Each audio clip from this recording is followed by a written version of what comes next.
On my 63rd birthday, my daughter gave me a beautiful smartwatch. It tracked everything, my heart rate, my sleep, every step I took. I thought it was just a thoughtful gift. Until the day I couldn't find it. I called her, and her voice suddenly turned urgent. "Dad, listen to me. Don't look for it. You need to get out of there. Now." I didn't understand why, but I trusted her. When I met her, she showed me what she had recorded from that watch. The truth made my blood run cold. That was the moment I realized I had never been safe, not even inside my own home. I'm glad you're here. Before we continue, I'd love to hear from you. Drop a comment and tell me where you're listening from and what time it is there. Your presence really matters. Quick note, some details in this story have been adjusted for storytelling purposes. What truly matters is the message it carries. At 63, standing in my wheat field on the first evening of retirement, I believed the hardest work of my life was behind me. The September sun hung low over the Powder River Basin, turning the wheat gold against the darkening blue of the Bighorn Mountains. 162 years of Hewitt blood in this soil. Great-grandfather broke the land in 1862. Grandfather expanded it, father preserved it through drought and depression, and now me. 240 acres of Wyoming stubborn enough to outlast 4 generations. The westerly wind carried the smell of approaching autumn, and something closer charcoal smoke from the backyard where Lorraine was setting up my birthday barbecue. 63 years old today. First day of retirement from the County Agricultural Extension Office. The kind of milestone that should feel like an ending. It felt like a beginning, but I didn't yet know of what. "Well, family's here." Lorraine. My wife of 40 years called from the backyard with something in her voice I'd never heard before. Not urgency exactly. Something sharper, like a bell struck wrong. I walked back through the wheat boots, crunching on the dry stalks, and found the yard transformed. Yellow balloons tied to the old oak table plates stacked beside a chocolate cake with too many candles, and the grill smoking with ribeyes I could smell from 20 yards out. The border collie Roy sprinted past me, chasing a laugh. 8-year-old Finn, my grandson, with his mother's dark hair and his father's restless energy, was the source of that laugh. He grabbed Roy's collar and nearly fell over, grinning. "Grandpa, Mom says you're old now." "Ancient," I said, ruffling his hair as he squirmed away. Sterling. My 30-year-old son stood by the grill, adjusting his tie, even on a Sunday, always the real estate man. He'd driven down from Casper for this, left his Coldwell Banker office on a weekend, which meant Lorraine had insisted. "Happy birthday, Dad," he said, shaking my hand instead of hugging. Professional even here. Paloma, my daughter-in-law of 5 years, 29, and always quiet at family gatherings, stood near the cake table with her hands folded. "We brought Wyoming cider," she said softly, gesturing to the bottles sweating in the ice bucket. "The kind you like." "Appreciate it." I meant it. Paloma was thoughtful in ways Sterling never noticed. Then the screen door banged, and Alara walked out carrying a small wrapped box, and the whole yard seemed to sharpen into focus. My youngest daughter, Ilara, 28, and sharp as they come, had driven back from Casper with a gift I didn't yet know would save my life. "Happy birthday, old man," she said, kissing my cheek and pressing the box into my hands. "Open it now." Inside was a smartwatch, sleek black face, and leather band, the kind that cost serious money. I knew because I'd looked at them in the Casper Best Buy last month and walked away at the price tag. "Ilara, this is $1,800 and worth every penny," she interrupted. "Dad, this'll keep you safe. You can track your heart rate steps, even has fall detection. You're retired now, you'll be working this farm alone more. Humor me." I strapped it on. The screen lit up, showing my pulse 72 beats per minute. Steady, calm, unaware. "Don't trust gadgets that measure feelings instead of human intuition, William." Lorraine's voice cut through the moment. She was smiling, holding a platter of grilled corn, but her eyes weren't smiling. They were fixed on the watch on my wrist with something I couldn't name. Not anger, not fear. Calculation, maybe. The table went quiet for half a heartbeat, then Sterling laughed it off. "Mom's still got her flip phone, Dad. Don't expect her to appreciate tech." But I'd heard that tone. 40 years of marriage, and I'd never heard that tone before. I should have paid attention to that moment, the way her smile didn't reach her eyes when she looked at that watch. We ate ribeye and corn and cake while Finn told stories about second grade and Roy begged under the table. Sterling talked about a commercial property deal closing in Casper. Ilara asked about the wheat yield this year, actually interested, actually listening. Paloma was quiet, picking at her plate. Lorraine laughed at the right moments and refilled drinks and said all the correct things, but twice I caught her glancing at my wrist where the smartwatch sat, counting my heartbeats. By 9 o'clock, the family had left Sterling and Paloma back to their house in town, Ilara to her apartment in Casper, Finn, waving from the back seat until the taillights disappeared down the gravel road.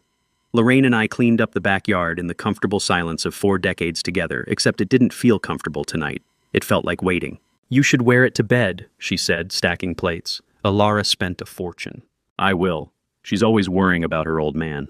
Lorraine didn't answer. I sat on the pine porch alone with a small glass of whiskey while the Wyoming stars came out cold and bright above the bighorns. Retirement jitters, I told myself. Nerves about too much time and not enough purpose. Normal. But how do you know when a 40-year marriage has turned into a trap? I went to bed at 11:30. The house dark and quiet. Lorraine already asleep on her side of the big pine bed we'd bought in 1986. I kept the smartwatch on because Alara had asked me to because she'd spent $1,800 she probably couldn't afford because she was my daughter and she worried. At 11:47 p.m. the watch vibrated against my wrist. I lifted my arm in the darkness. The screen glowed blue-white showing a text message from a number with no caller ID, no area code, nothing but 10 digits I didn't recognize. 2 words, be careful. I stared at the message, be careful. Be careful of what? Lorraine's breathing beside me was steady, deep, undisturbed. I could wake her, show her, ask if she'd gotten a strange message, too.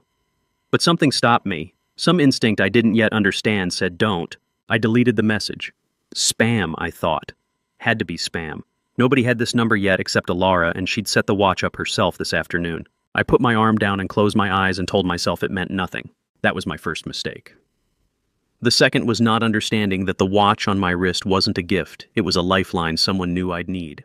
I didn't sleep after deleting that message. 2 words on a glowing screen, be careful, and suddenly the whole evening replayed in my head like evidence I'd missed the first time. The first crack appeared at 7 o'clock, right between the cake and the candles, when my wife said something I should have understood. Don't trust gadgets that measure feelings instead of human intuition, William. A man knows his own body better than some circuit board.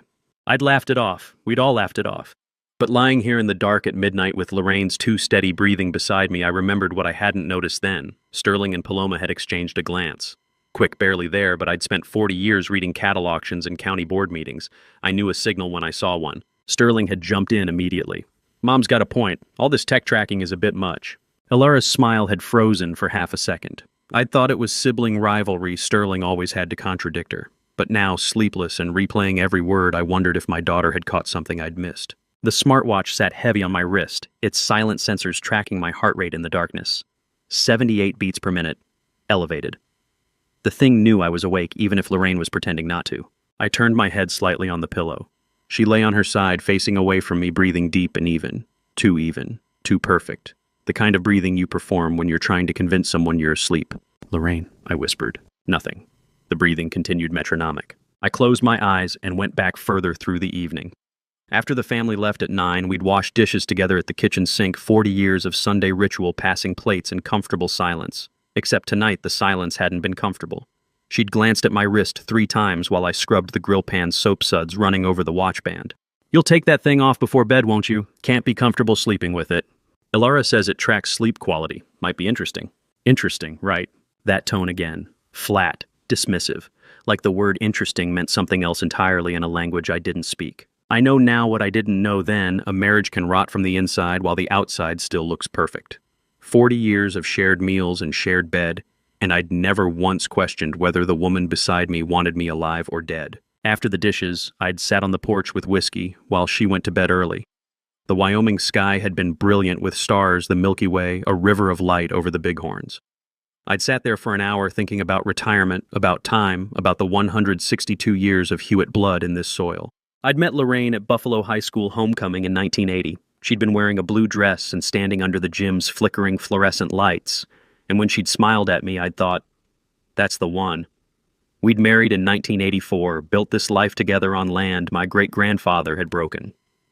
15,000 sunsets from that porch. Same woman, same land, same life. Or so I'd thought. But tonight on that porch, nursing the whiskey, I'd felt something wrong in the air. The September wind had carried the smell of wheat and coming autumn and wood smoke from someone burning brush in the distance. Normal. Everything normal. Except the watch on my wrist had felt heavier than it should, like Alara had strapped a warning to my arm instead of a gift. I'd told myself I was 63 years old, too old to start imagining problems where none existed. Retirement jitters, nerves about empty hours and empty purpose. Now, lying in the dark, listening to Lorraine's performance of sleep, I understood the problems weren't imagined. They were real, and they'd been growing under my feet while I'd stood in golden wheat fields believing I knew my life. I thought about getting up, maybe making coffee, sitting at the kitchen table until dawn, but something kept me still. Some animal instinct said, Don't move. Don't let her know you're awake. Don't let her know you're thinking. The smartwatch glowed faintly if I tilted my wrist. 12:17 a.m., September 2nd now. My first day of retirement had lasted exactly 24 hours, and somewhere in those hours the foundation had cracked. How long had she been pretending to sleep beside me, counting down minutes until something I couldn't see? I listened to the house. Old farmhouse sounds, pine beams, settling wind in the eaves, the distant hum of the refrigerator downstairs. Safe sounds. Familiar sounds. Except tonight they felt like a shell around something hollow. My Sunday clothes hung over the chair by the window. Dark shapes and darker room. When I'd changed for bed, I'd noticed my pocket felt lighter, like something had been removed. I couldn't remember what I'd carried. Wallet was on the dresser where I always left it. Keys on the hook by the door. What else had been there? The question nagged at me, but memory was slippery. Maybe nothing. Maybe paranoia making shadows solid. Lorraine's breathing continued its perfect rhythm. In, out, and out, the sound of someone who'd practiced this. Who'd planned for this moment. Who was waiting for something while pretending the deepest sleep. The watch read 12:43 a.m. I thought about the message I'd deleted. Be careful. No name, no explanation, no area code. Just 2 words from someone who knew I had this watch, who knew the number, who knew I needed warning. Alara had set it up. She was the only one who should have the number. But Alara wouldn't send cryptic warnings. She'd call, she'd explain, she'd drive the 70 miles from Casper at midnight if something was wrong. So who? And be careful of what? I lay in the dark, listening to my wife's too perfect breathing, the smartwatch heavy on my wrist, the night stretching toward dawn like a held breath. This was the last hour I believed my life was my own. I didn't know it then, but somewhere between midnight and morning, the 63 years I'd lived would split clean in half before and after. Before I knew. After I knew. The knowing was coming with the sunrise. I could feel it the way you feel weather changing in your bones. Something had shifted. The ground under my feet wasn't solid anymore. Lorraine's breathing didn't change. Steady. Perfect. Waiting. I closed my eyes and didn't sleep and waited for first light. The knowing came with the sunrise, but not the way I'd expected. The front door stood wide open to the Wyoming dawn, and I had no memory of opening it. I woke at 6:30 to cold air moving through the hallway, the smell of September morning and wheat stubble drifting into the house. For a moment, I lay there trying to understand what was wrong, why the bedroom felt different. Then I heard the screen door creaking on its hinges, that particular rhythm of wind pushing wood. I got up and walked down the hallway in my bare feet pajamas, the pine floor cold against my soles. The front door wasn't just unlocked. It was standing open, maybe 2 feet, early light spilling across the threshold, the screen door swinging gently. I locked that door. I locked it every night for 40 years. I walked through the house, checking windows, the back door looking for signs of break-in or disturbance. Nothing. The living room looked exactly as we'd left it. Kitchen clean, Lorraine's purse on the counter where it always sat, my wallet on the bedroom dresser, cash still inside. I stood in the hallway, staring at that open door, trying to remember. Last night, after midnight, I'd lain awake listening to Lorraine's controlled breathing, the smartwatch heavy on my wrist, waiting for dawn. Then what? Nothing. The memory stopped there and picked up again at 6:30, waking to cold air. Think, remember, what happened after midnight? The message, be careful. Then what? Blank, just blank. I heard movement behind me and turned to find Lorraine standing in the bedroom doorway wearing her blue bathrobe, hair still pinned from sleep. She looked past me at the open door. No surprise registered on her face. No alarm. No confusion. Just calm. You opened it at 4 this morning, William, she said. I heard you walking around. The words hit me like cold water. I don't remember that. I don't remember getting up at all. You were probably still half asleep. She moved past me to close the door, her hand steady on the knob. It happens at our age. I told you to go back to bed and you did. I was awake until past midnight, I said. After that, I don't. You got up at 4. Her voice stayed gentle, patient, like she was explaining something simple to someone slow. I heard you in the hallway. You said you needed air. You opened the door and stood there for a few minutes, then I got you back to bed. I wanted to argue. Wanted to say, no, that didn't happen. I would remember that. But doubt was already creeping in at the edges. Could I have gotten up in some half-dream state? Could I have walked to the door and forgotten? Memory is a strange country. You don't know it's been invaded until you find footprints where none should be. I don't remember any of that, I said quietly. Lorraine touched my arm. The first weeks of retirement can be disorienting. Your body doesn't know what to do with itself yet. Come on, I'll make breakfast. She walked to the kitchen like nothing was wrong, like finding your front door standing open at dawn was perfectly normal, and I followed because I didn't know what else to do. By 7, we were sitting at the oak kitchen table with coffee and bacon and scrambled eggs. The smell of it should have been comforting. Sunday breakfast ritual extended to Monday normal life continuing. But nothing felt normal. I ate mechanically while Lorraine talked about the weather forecast, asked what I planned to do with my day. Check the fence line, I said. Maybe ride out to the north pasture. That sounds nice. Getting back to the land. She smiled at me over her coffee cup. I looked down at my wrist. The smartwatch showed sleep data from last night: asleep, 11:47 p.m., awake, 6:15 a.m. 7 hours, 28 minutes, uninterrupted, no gaps, no 4 a.m. wake-up. The watch says I never woke up, I said, turning my wrist toward her. She glanced at it. Those things aren't perfect, William. They can't tell the difference between lying still and sleeping. You probably just lay there quiet when you got back in bed. The watch says I never woke up, but she says I did. One of us is wrong. I forced down the rest of breakfast while my mind turned in circles. Had I gotten up? Had I stood at that door at 4 a.m. with no memory of it? Was I losing time, losing myself? The coffee tasted like metal, the bacon like cardboard. Everything tasted like fear. At 8 o'clock, I went back to the front door in full daylight. Something was pulling me there, some instinct that said, look closer. I knelt down and examined the brass deadbolt in the bright morning sun. There, on the cylinder. A fresh, semicircular scratch, curved and deliberate, the kind of mark that comes from a bump key being worked into the mechanism. I'd learned about bump key tools in 1992 working a cattle theft case with the county sheriff's specialized lockpicks that left that exact curved signature on brass. Someone had picked this lock from the outside. Lorraine, I called, come look at this. She appeared in the hallway, dish towel in her hands. This is a bump key mark, I said, pointing to the scratch. Someone picked this lock from outside. She leaned down, squinted at it. Or you scratched it fumbling drunk at 4 a.m. I wasn't drunk. I had one whiskey at 10 o'clock. You were half asleep walking around in the dark. You probably rattled your keys trying to lock it back up. She straightened, turned toward the kitchen. I need to finish the dishes. I know what a bump key scratch looks like, and I know I wasn't drunk. But she walked away like the conversation was finished, like the evidence I was holding didn't matter, like my memory and my experience and my 40 years of knowing how to read a crime scene were nothing compared to her calm certainty. For the first time in 63 years, I was afraid of my own mind. I ran my finger over that semicircular scratch, feeling the fresh brass exposed beneath the old finish. Someone had been in my house while I slept. Someone professional. Someone who knew how to work a bump key and leave almost no trace. And my wife of 40 years was telling me I'd done it myself while drunk. The question wasn't whether I was losing my mind. The question was whether someone wanted me to think I was. 3 days after the bump key scratch, I stopped trusting my memory and started trusting evidence. The dishes were already washed, drying in the rack beside the sink, and I had no memory of breakfast. September 5th, 8:30 in the morning. I'd woken at 6, walked down, intending to make eggs. That memory was clear. But now I stared at clean plates in the rack, the faint smell of bacon grease hanging in the air, my mind grasping at nothing. The bacon smell is real. The dishes are wet, still warm. The cast iron skillet sits in the rack with water droplets on black metal. And on the oak kitchen table lay our Wusthof meat cleaver. I walked over slowly. Picked it up. 8-inch German blade, walnut handle, worn smooth from decades.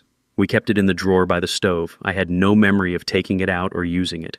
You finished eating 10 minutes ago, don't you remember? I turned. Lorraine stood in the doorway wearing her yellow cardigan, coffee mug in hand, watching me with those calm eyes. I came down to make breakfast. That's the last thing I remember. You made bacon and eggs, you ate, you washed the dishes. Patient, gentle. You forgot honey. The phrase landed strange. You forgot. Not you don't remember, not are you feeling okay, just you forgot, stated like fact. Footsteps on the porch, then Sterling walked in without knocking. My son lived 70 miles away in Casper. He didn't just drop by at 8:30 on a Thursday morning. Morning, Dad. He poured coffee like he'd been expected. Mom said you wanted to talk about the north pasture fence. I hadn't mentioned any fence. I don't think I did. Sterling and Lorraine exchanged a glance. Quick, practiced. Dad, you called me at 7 this morning. You forgot. The same phrase, the same gentle tone. That's twice this week. I looked between them, both watching me with identical expressions of concern that didn't reach their eyes. The same phrase, the exact same tone. They practice this. There's a specific terror in watching two people you love speak the same lie in perfect harmony. It's not anger you feel, it's vertigo. The ground tilting under your feet while everyone else stands steady and tells you the floor is level. I'm fine, I said, putting the cleaver down, just adjusting to retirement. Sure, Dad. Sterling's hand touched my shoulder. But maybe we should think about getting you checked out. Memory issues at your age. I said I'm fine. The words came out harder than I meant. Sterling stepped back. Lorraine's expression didn't change. They left me alone with the clean dishes and the cleaver and the smell of bacon I couldn't remember cooking. That was September 5th. September 8th. I woke at 3 in the morning with my mouth dry and my head foggy like swimming up from deep water. Lorraine slept beside me or pretended to her breathing steady as a metronome. I'd been checking the smartwatch obsessively, every morning, every night, reviewing the data like it might tell me what my brain couldn't. Sleep stages, heart rate, step count. The numbers were becoming my evidence. I pulled up the heart rate history. There, at exactly 3:14 a.m., a spike from 60 beats per minute to 112. Sharp vertical jump, then gradual decline over 20 minutes. And according to the device, I'd been in deep sleep the entire time. 112 during deep sleep. Your heart doesn't do that unless something makes it. I'd worked this farm 43 years. I knew my body like I knew the land. Resting heart rate between 58 and 62. But jumping to 112 while sleeping. That's not a nightmare. The watch would show REM sleep for dreams. This was deep sleep when your body should be calmest. Something happened at 3:14, something to my body. What makes a man's heart race to 112 while he sleeps if not poison or fear? I reached under my pillow carefully and pulled out the small spiral notebook I'd bought at the hardware store. 5 by 7 inches, the kind ranchers use for cattle counts. I'd been keeping it hidden, writing by the watch's glow. I wrote 9/8 3:14 AMHR 112 beats per minute, deep sleep impossible without cause. Then I flipped back through previous entries. September 2nd, front door open, 6:30 a.m. bump key scratch, L claims I opened at 4 a.m. watch, shows no wake. 9/5 dishes washed, no memory cleaver on table L plus S, both say, you forgot, same tone. 9/6 truck keys in freezer L says, you did it yesterday. 3 incidents in 6 days, all involving memory gaps, all involving Lorraine's calm certainty that I'd done things I couldn't remember. But this was different, a physical anomaly recorded by the device. Something that happened to my body while I slept, something that couldn't be explained away by forgetfulness or age. If I'm losing my mind, there'd be no pattern. Chaos doesn't have rhythm. I looked at Lorraine beside me in the dark. Her breathing hadn't changed once since I'd woken. Perfect rhythm, in, out, in, out. The breathing of someone pretending to sleep while they listen. She's awake, listening. I tucked the notebook deep under the mattress on my side where my weight would hold it secure, lay back down, closed my eyes, tried to match her rhythm, fake sleep for fake sleep. 3 incidents in 6 days, each designed to make me doubt my mind while my body kept the receipts. The heart rate spike wasn't random, it happened at 3:14 a.m., the kind of precision that suggested someone checking if a dose was working. And my wife, breathing too steady in the dark, was waiting to see if I'd notice. After documenting the heart rate spike, I stopped waiting for answers and started collecting ammunition. By the 11th of September, I had started counting the words like a man counting bullets. Every time someone said it, every variation of the phrase, I made tally marks in the spiral notebook under my mattress, tracking the script like a hunter tracking spoor. Tuesday morning, Lorraine at breakfast. You already fed the chickens, William, you forgot. I marked it, one vertical line in ink. Wednesday afternoon, Sterling visiting for coffee. You told me that story yesterday, Dad. You forgot. Another line. Thursday morning, Paloma dropping off Finn for the day, touching my arm with gentle concern. You forgot, didn't you? It's okay. Third line. Friday morning, Lorraine again. You took your medicine already, you forgot. I didn't take any medicine. Didn't have any prescription to take. But she said it with such certainty that I checked the bathroom cabinet anyway, my hands shaking while I searched for pill bottles that didn't exist. Fourth line. Friday evening. You locked Roy in the barn this afternoon. You forgot you did it. Fifth. Saturday breakfast. You already had coffee. You forgot you poured it. 6 times in 5 days. Always the same gentle, pitying intonation. Always that specific combination of concern and certainty that made me doubt the ground beneath my feet. I kept the notebook hidden, writing by smartwatch glow at night, my hand moving in the dark while Lorraine's breathing stayed too steady beside me. Each tally mark was proof I wasn't imagining the pattern. Each one was evidence or madness, I couldn't tell which anymore. Saturday evening, they all came for dinner. Lorraine made pot roast. Sterling brought wine. Paloma brought Finn and a store-bought pie and that gentle smile that never quite reached her eyes. I sat at the head of the oak table and watched them like a man watching actors in a play he'd seen too many times. Paloma glanced at Lorraine before she spoke. Quick, almost imperceptible, checking for permission or cue. How was your week, Dad? Sterling cut his meat with precise movements. Fine, quiet. Any more memory issues? Lorraine's voice was honey over barbed wire. I set my fork down. What memory issues? Another glance. Paloma to Lorraine to Sterling. Silent communication running beneath the surface conversation. Dad, you're not okay. Sterling's line delivered on cue. Same concerned frown he'd worn exactly 3 times this week. We need to talk about this. Gaslighting is a slow drowning. They don't push your head under. They just convince you that breathing underwater is normal. Maybe he should see someone, Paloma said softly. You know, professionally. The pause before delivery. The inflection. The way Sterling nodded at precisely the right moment. Theater. All of it theater. I'm fine, I said. You're not, Lorraine said. And that's okay. Memory issues at your age, I'm 63, not 90. Dad, Sterling's hand on my shoulder, rehearsed gesture. We're just worried. They practice this. Every pause, every inflection, every sympathetic touch and concerned glance. I was watching a performance refined through repetition. I excused myself before dessert. At 3 in the morning, I stood at the bathroom sink staring at my reflection in the weak yellow light. The face looking back was 63 years old, lined from sun and work eyes, shadowed from too many sleepless nights. A man who couldn't remember eating breakfast, opening doors, feeding chickens, taking medicine that didn't exist. I gripped the cold porcelain knuckles white. Maybe they're right, I whispered to the mirror. Maybe I am sick. Uncle Frank had it, early onset dementia at 68. Started with forgetting names, ended with forgetting his own children.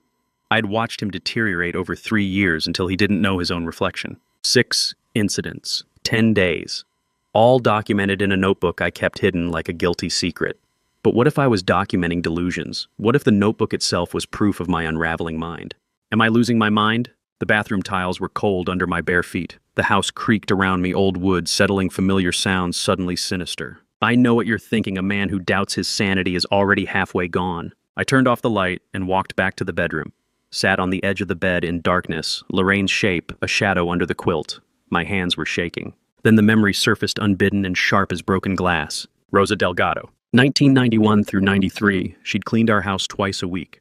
Mexican woman, maybe 45, with silver threads in her black hair and hands that never stopped moving. She'd worn rose perfume that filled the rooms when she worked. March 1992. Lorraine said $200 was missing from the bedroom drawer, accused Rosa. Rosa denied it, tears running down her face, hands trembling. But Lorraine insisted. Same gentle certainty she used now, same patient, unshakable conviction. You must have taken it without realizing, Rosa. It happens. Memory lapses. You probably needed it and forgot you took it. Rosa had quit 3 days later, believing she'd stolen money she couldn't remember taking, believing her own hands had betrayed her. 3 months after that, Lorraine found the $200 in her brown coat pocket. Oh, she'd said, I must have put it there and forgot. She never called Rosa, never apologized, just shrugged and spent the money on groceries. I sat in the dark bedroom, that memory crystallizing with perfect clarity. Rosa Delgado, $200, brown coat pocket, March 1992. Thursday morning she'd quit on a Thursday, and I remembered the smell of her rose perfume mixing with the coffee she'd made before she left. 33 years ago, and I could see her trembling hands. If I remember 1991 down to the coat pocket, I'm not losing my memory. I stood in the dark bedroom, the 1991 memory sharp as broken glass. Rosa Delgado, $200, brown coat pocket, March. 33 years ago, and I remembered her trembling hands when she quit. If I could recall a Thursday morning in 1991 down to the smell of her rose perfume, then my mind wasn't broken, which meant something else was happening in this house. The Rosa Delgado memory had given me clarity, but clarity doesn't stop a wildfire once it's lit. The prayer showed up on my phone at 7:30 in the morning, and by 8 o'clock, 820 people knew I was losing my mind. I was drinking coffee at the kitchen table when Facebook lit up with notifications. 17 in the first 5 minutes. I opened the app and found myself staring at my own face from last year's Buffalo Harvest Festival, standing by a hay bale, smiling sunlight on the wheat field behind me. The caption read, "Praying for our dear friend William and the Carter family during this difficult time. Please keep them in your thoughts and prayers." Posted by Francis Platt to Buffalo Community Group, 820 members. The comments were already flooding in. What happened? Is Will sick? Oh no, I heard it was Alzheimer's. Such a shame, he's so young. Lorraine must be devastated. 17 shares in 30 minutes. My face spreading across Johnson County like a missing person poster for someone who was standing right here alive, holding his coffee with steady hands. Francis Platt. We'd dated in high school 1979 through 83. I'd taken her to homecoming prom, driven her to senior skip day at the lake. Then I'd met Lorraine, and that was that. Francis had married twice, since divorced, twice ran the flower shop on Main Street. Why would she post this? I scrolled through to the comments. Someone had shared details, specific incidents, exact dates. He forgot he'd already eaten breakfast. Opened the door at 4 a.m. and didn't remember. His son is worried sick. Information only my family would know. Someone fed her the script. Someone gave her the photo, the details, the timeline. Made it credible. Made it devastating. I set the phone down and watched the notifications multiply. At 10 o'clock, I drove into Buffalo for feed store supplies. Needed 50-pound bags of chicken scratch, fence staples, diesel for the tractor. Normal errands, normal Tuesday. Except nothing was normal anymore. I parked on Main Street and walked past the white clapboard church, the post office with its faded flag, the Sinclair station that had been there since 1967.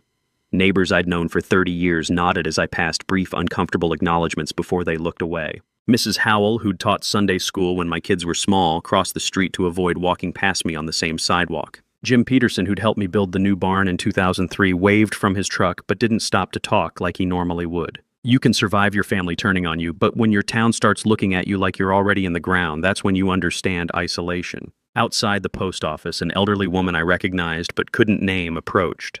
She took my hand in both of hers, patted it gently. "We're all praying for you, dear," she said, her eyes wet with sympathy. "It's such a shame." "I'm fine, Mrs. Howell, just fine." "Of course you are, dear." The tone you'd use with a child. "Of course you are." She walked away, and I stood there on the sidewalk feeling the stares from every window, every passing truck. 5 days. It had taken 5 days to turn me into the town's tragedy. I walked past Platt's Blooms, the painted wooden sign swinging gently above the door. The window display showed September mums in copper and gold purple asters sunflowers tall as fence posts. The glass was clean enough to see through clearly. Frances stood inside arranging a bouquet, her silver hair pulled back, reading glasses on a chain around her neck. 61 years old and still beautiful in that weathered Wyoming way. She looked up, saw me through the window, and froze. The expression on her face wasn't performance. It was pure, genuine sympathy mixed with something that looked like grief. She looked at me the way you'd look at someone dying. She believes it. She actually believes I'm sick. Frances Platt, 61, and owner of Buffalo's only flower shop, posted that Facebook prayer, not from malice, but from 41 years of unspoken affection my son weaponized. She'd loved me in high school. Probably still carried some echo of that feeling, the way first loves linger in the corners of your heart even after 40 years of other lives lived. And someone sterling I'd bet my farm on it had found that old photo in the attic and used it like ammunition. I kept walking. The next day, September 18th, I drove into town again, needed to pick up mail, deposit a check at the bank. Regular life continuing while my reputation crumbled. Walking past the Main Street Cafe at 2 in the afternoon, I glanced through the wide front window. Sterling sat in the corner booth with Frances. He was leaning close, his body angled toward her in that intimate way that suggests familiarity, trust. His hand rested on her shoulder. Frances held a napkin to her eyes, wiping tears, nodding at whatever he was saying. I stopped on the sidewalk 20 feet from the window watching. He's sitting too close, touching her too familiarly. Sterling whispered something and Frances covered her mouth, shoulders shaking. He squeezed her shoulder, leaned even closer. The body language of comfort, of shared grief, of conspiracy disguised as compassion. She's crying. He's comforting her about me, making her his witness.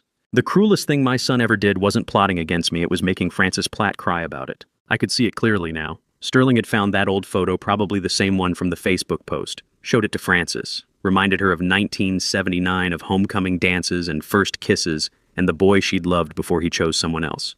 Then he'd fed her the story, Dad's deteriorating, memory issues. We're so worried. We need people who care about him to help us document the decline. And Frances, with her genuine affection and 41 years of what might have been, became the perfect weapon. Sincere, believable, heartbroken. Through the cafe window, Sterling whispered something that made Frances cover her mouth, tears streaming. His hand stayed on her shoulder, too familiar, too practiced. I walked away, knowing the conspiracy had metastasized beyond my house into the whole town. They weren't just gaslighting me anymore. They were recruiting witnesses.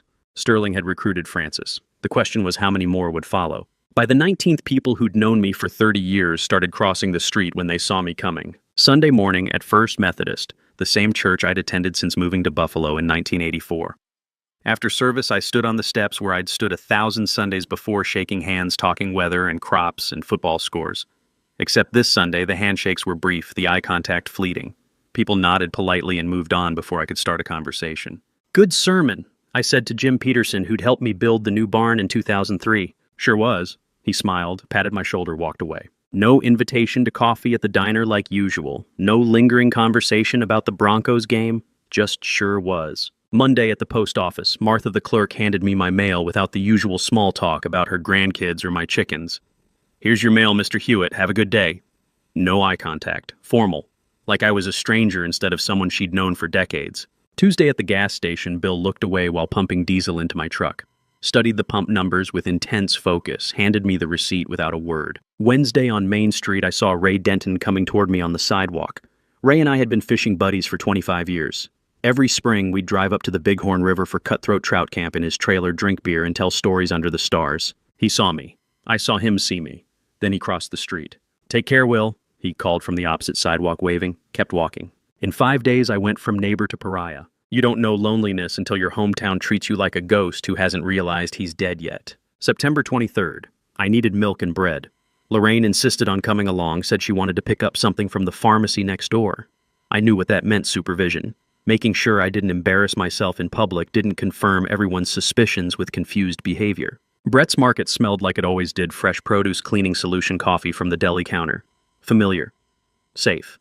Except Lorraine walked 3 meters behind me, close enough to intervene if needed, far enough to pretend independence. I grabbed milk from the cooler, bread from the shelf, walked to the checkout. The 19-year-old cashier at Brett's Market, Tobias Whitfield, had sandy hair and the kind of easy smile that suggested he hadn't learned cynicism yet. He looked up when I approached, and that smile didn't falter or freeze or shift into sympathy. "Morning, Mr. Hewitt. Did you catch that Broncos game Sunday crazy finish?" I stopped momentarily, startled by the normalcy of it. "I did. Hell of a fourth quarter." "Right." Tobias scanned the milk, the bread. "That field goal in the last 30 seconds. I about jumped through my ceiling." He was looking at my eyes, not past them, talking to me, not at me, treating me like an actual human being instead of a dying patient to pity. "Your total's $847. I handed him a 10. He made change, dropped coins in my palm with the same casual efficiency he'd use with anyone. "Have a good one, Mr. Hewitt." "You too, Tobias." Lorraine appeared at my elbow as we left. "You remember his name?" The question landed like a test. "Of course I do. He's worked there 2 years. "Just checking," she smiled. "I'll meet you at the truck. Need to run next door." I sat in the truck cab in the parking lot windows down September breeze, carrying the smell of autumn leaves and diesel from the highway. Pulled out my phone and opened Facebook. Francis's prayer post from a week ago had grown. 47 comments now. I scrolled through the latest editions. Alzheimer's is so cruel to families. My uncle had early onset too, such a difficult journey. Praying for Lorraine's strength during this trial. They'd already buried me. 47 people convinced I was dying, convinced my mind was leaving before my body had the decency to follow. I kept scrolling, anger building with each sympathetic word, and then I saw a name I didn't recognize. Mendez_Ranch_98. Posted 6 hours ago. The comment read, "Look closer at who lives in that house." Attached was a photo. Black and white, slightly grainy, the kind of quality you got from cameras in the early 90s. It showed me around age 35, younger face, darker hair, standing on my front porch holding a coffee mug. Next to me stood another man, Mexican-American, maybe 40 years old, also holding coffee. He wore jeans and a work shirt, and on his belt, partially visible, a faded police badge. I stared at the photo, trying to place it, trying to remember when someone would have taken this picture. Then recognition hit, cold and sharp. Glenn, that's Glenn Eaton, my cowherd, except younger. 20-some years younger, and wearing a badge. Glenn had worked my farm for 7 years. Quiet man, kept to himself, knew cattle and fencing, and never asked questions. I'd hired him in 2017 when my last hand retired.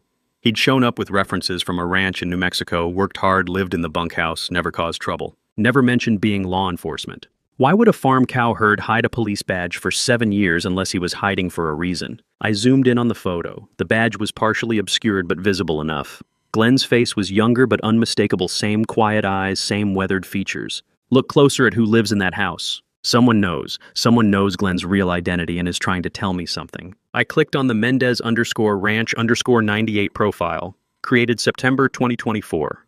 No posts, no friends, no information. A ghost account made specifically to leave this comment. Lorraine's reflection appeared in the truck's side mirror, walking across the parking lot from the pharmacy with a small paper bag. I took a screenshot of the photo and comment, then deleted the comment thread from my view. By the time Lorraine opened the passenger door, my phone was in my pocket, and my face was neutral. "Ready?" she asked. "Ready." I deleted the comment before Lorraine came back to the truck, but took a screenshot first. Glenn's face in that photo, 20-some years younger, badge catching the light. He'd worked my land for 7 years without mentioning law enforcement. Mendez_Ranch_98 knew who he really was, which meant somebody was watching my house and watching out for me. Help was coming, but I was running out of time to meet it.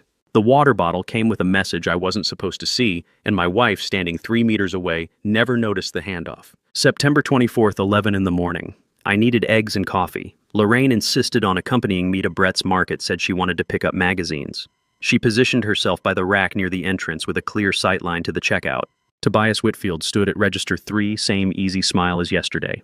I grabbed what I needed and approached. "Morning, Mr. Hewitt." He scanned the eggs, the coffee. "Morning." His hand moved and the receipt fell to the floor. "Whoops, sorry about that."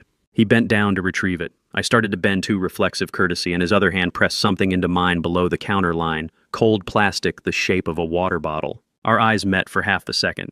His expression said, "Don't look, don't react." I straightened, palmed the Aquafina bottle against my jacket. "Your total's $12.38. I handed him 15. He made change. The whole exchange took maybe 30 seconds. Lorraine looked up from a Home and Garden magazine, saw me collecting bags, went back to reading. He timed that drop perfectly. This was planned. In the truck, I waited until Lorraine went into the pharmacy next door, then examined the bottle. Small white sticker on the back, the kind you'd print from a home label maker. Tiny text in black. "Help is coming, call your daughter now, MW." I peeled the sticker off, tucked it in my wallet, hid the bottle under the seat. MW, someone with resources, someone coordinating, someone who knew Tobias, knew me, knew Alara. Call your daughter now. Not tomorrow, not when safe, now. That night after dinner, the room tilted. I'd been experiencing dizziness for days, slight mental fog after breakfast, mild vertigo after lunch.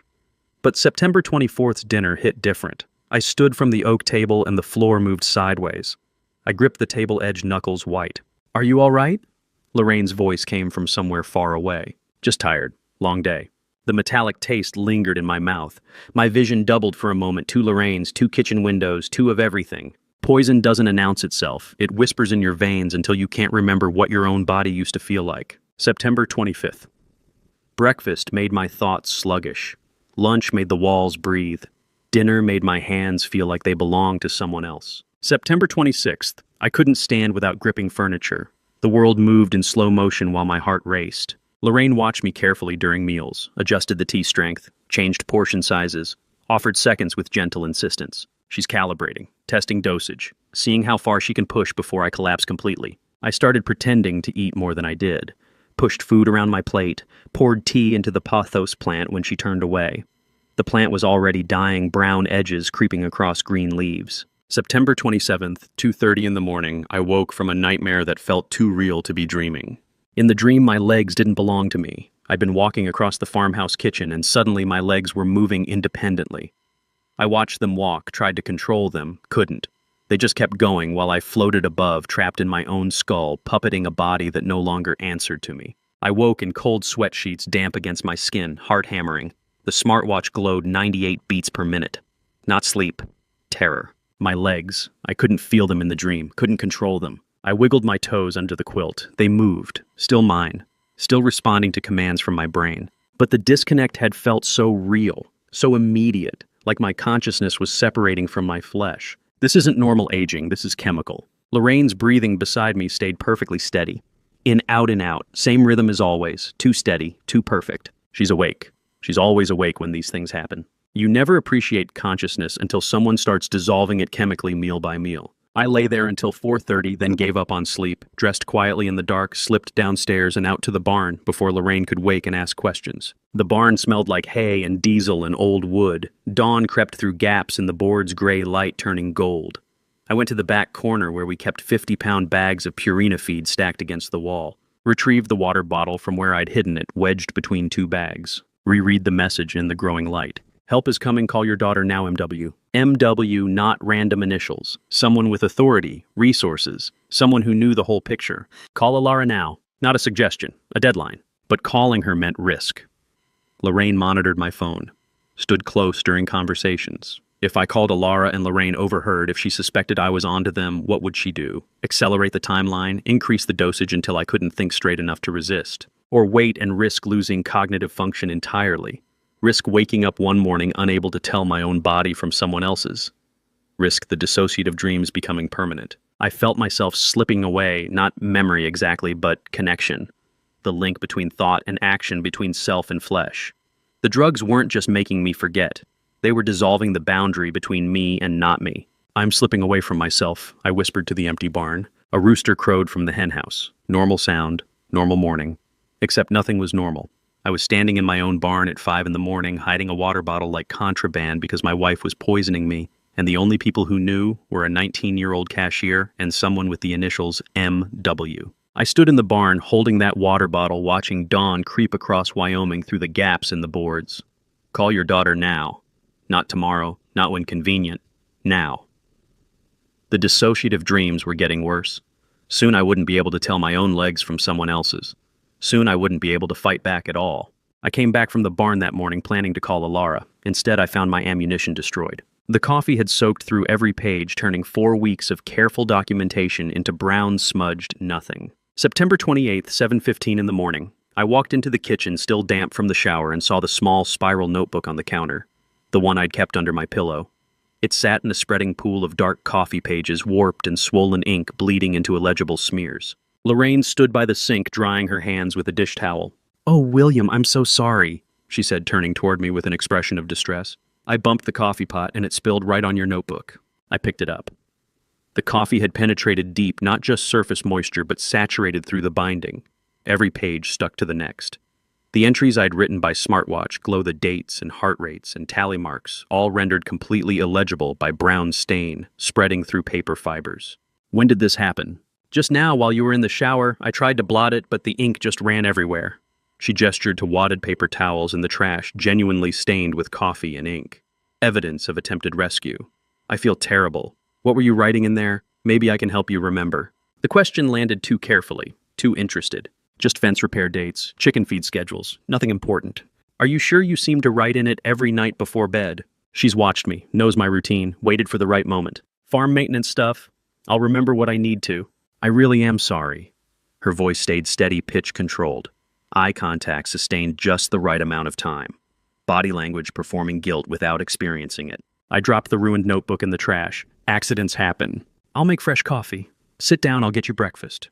I sat at the oak table and watched her move through the kitchen, pouring coffee from a second pot that was somehow already prepared, cracking eggs into the skillet, all the practiced domesticity of 40 years.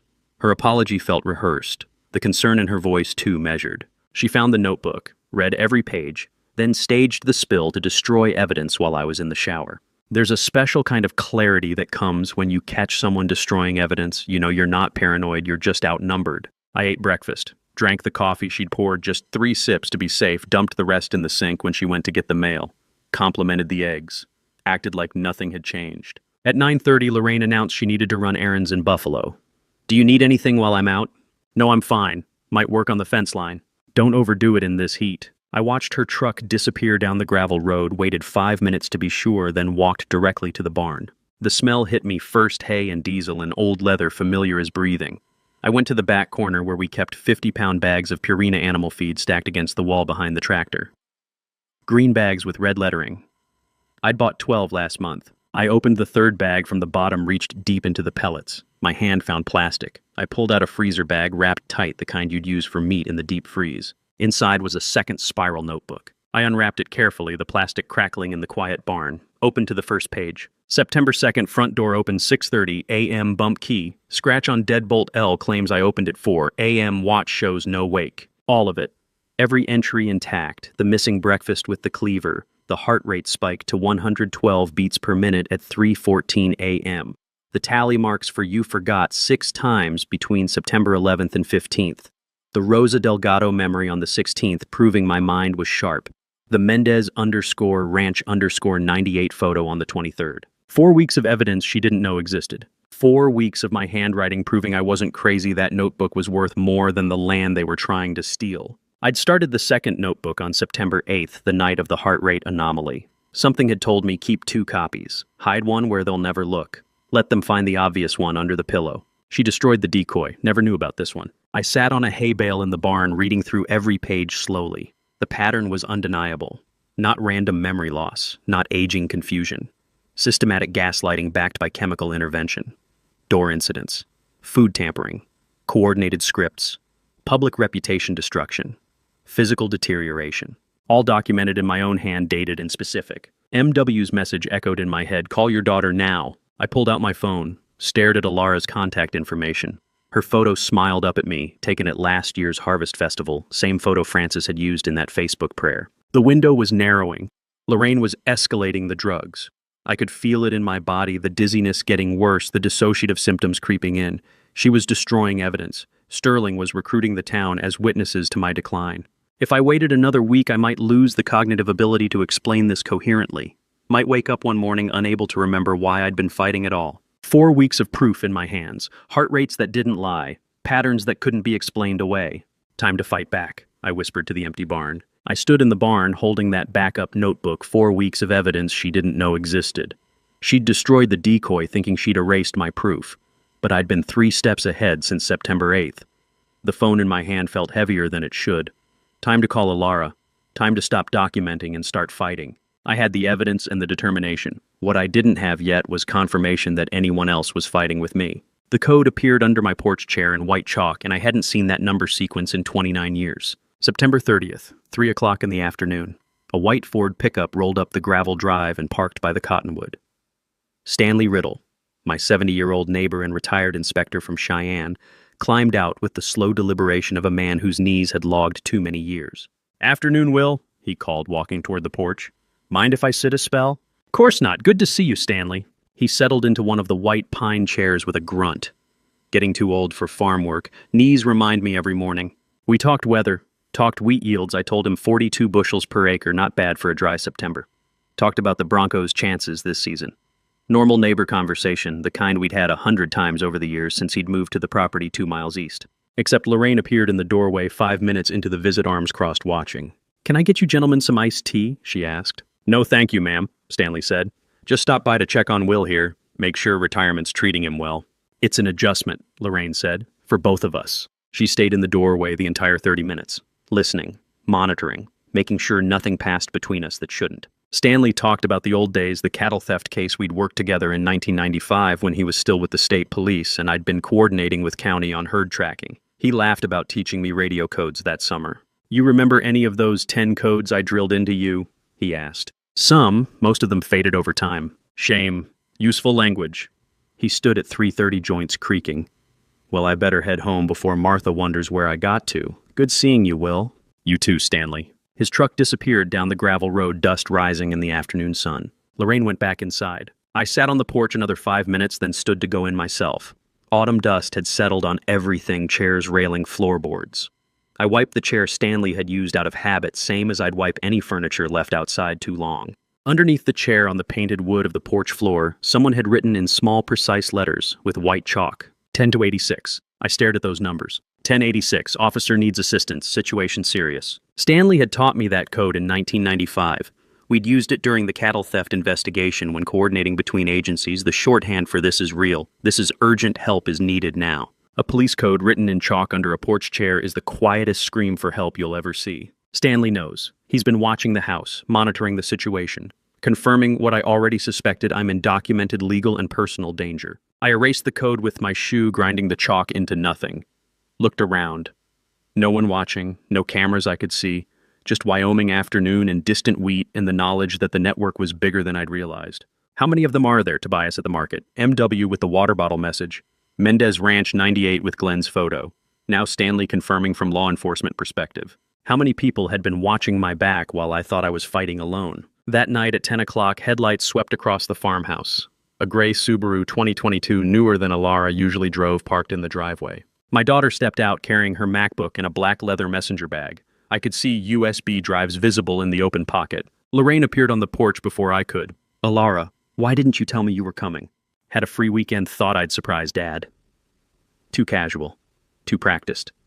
The same tone I'd been using for 4 weeks when lying to Lorraine's face. "You should have called ahead. I would have made dinner." "That's okay, Mom. I ate in Casper. Just wanted to see Dad." She hugged Lorraine. Hugged me. Carried her bags inside like this was normal, like she hadn't driven 70 miles on a Monday night for no stated reason. Lorraine made tea. We sat at the kitchen table making small talk. Alara's work, her apartment, whether she was eating enough vegetables. Lorraine asked pointed questions about why she'd really come home. "Just missed you guys, that's all." I'd spent 4 weeks believing I was fighting alone, and all along my daughter had been building an army. At 11 o'clock, Alara went to her old bedroom. Lorraine and I went to ours.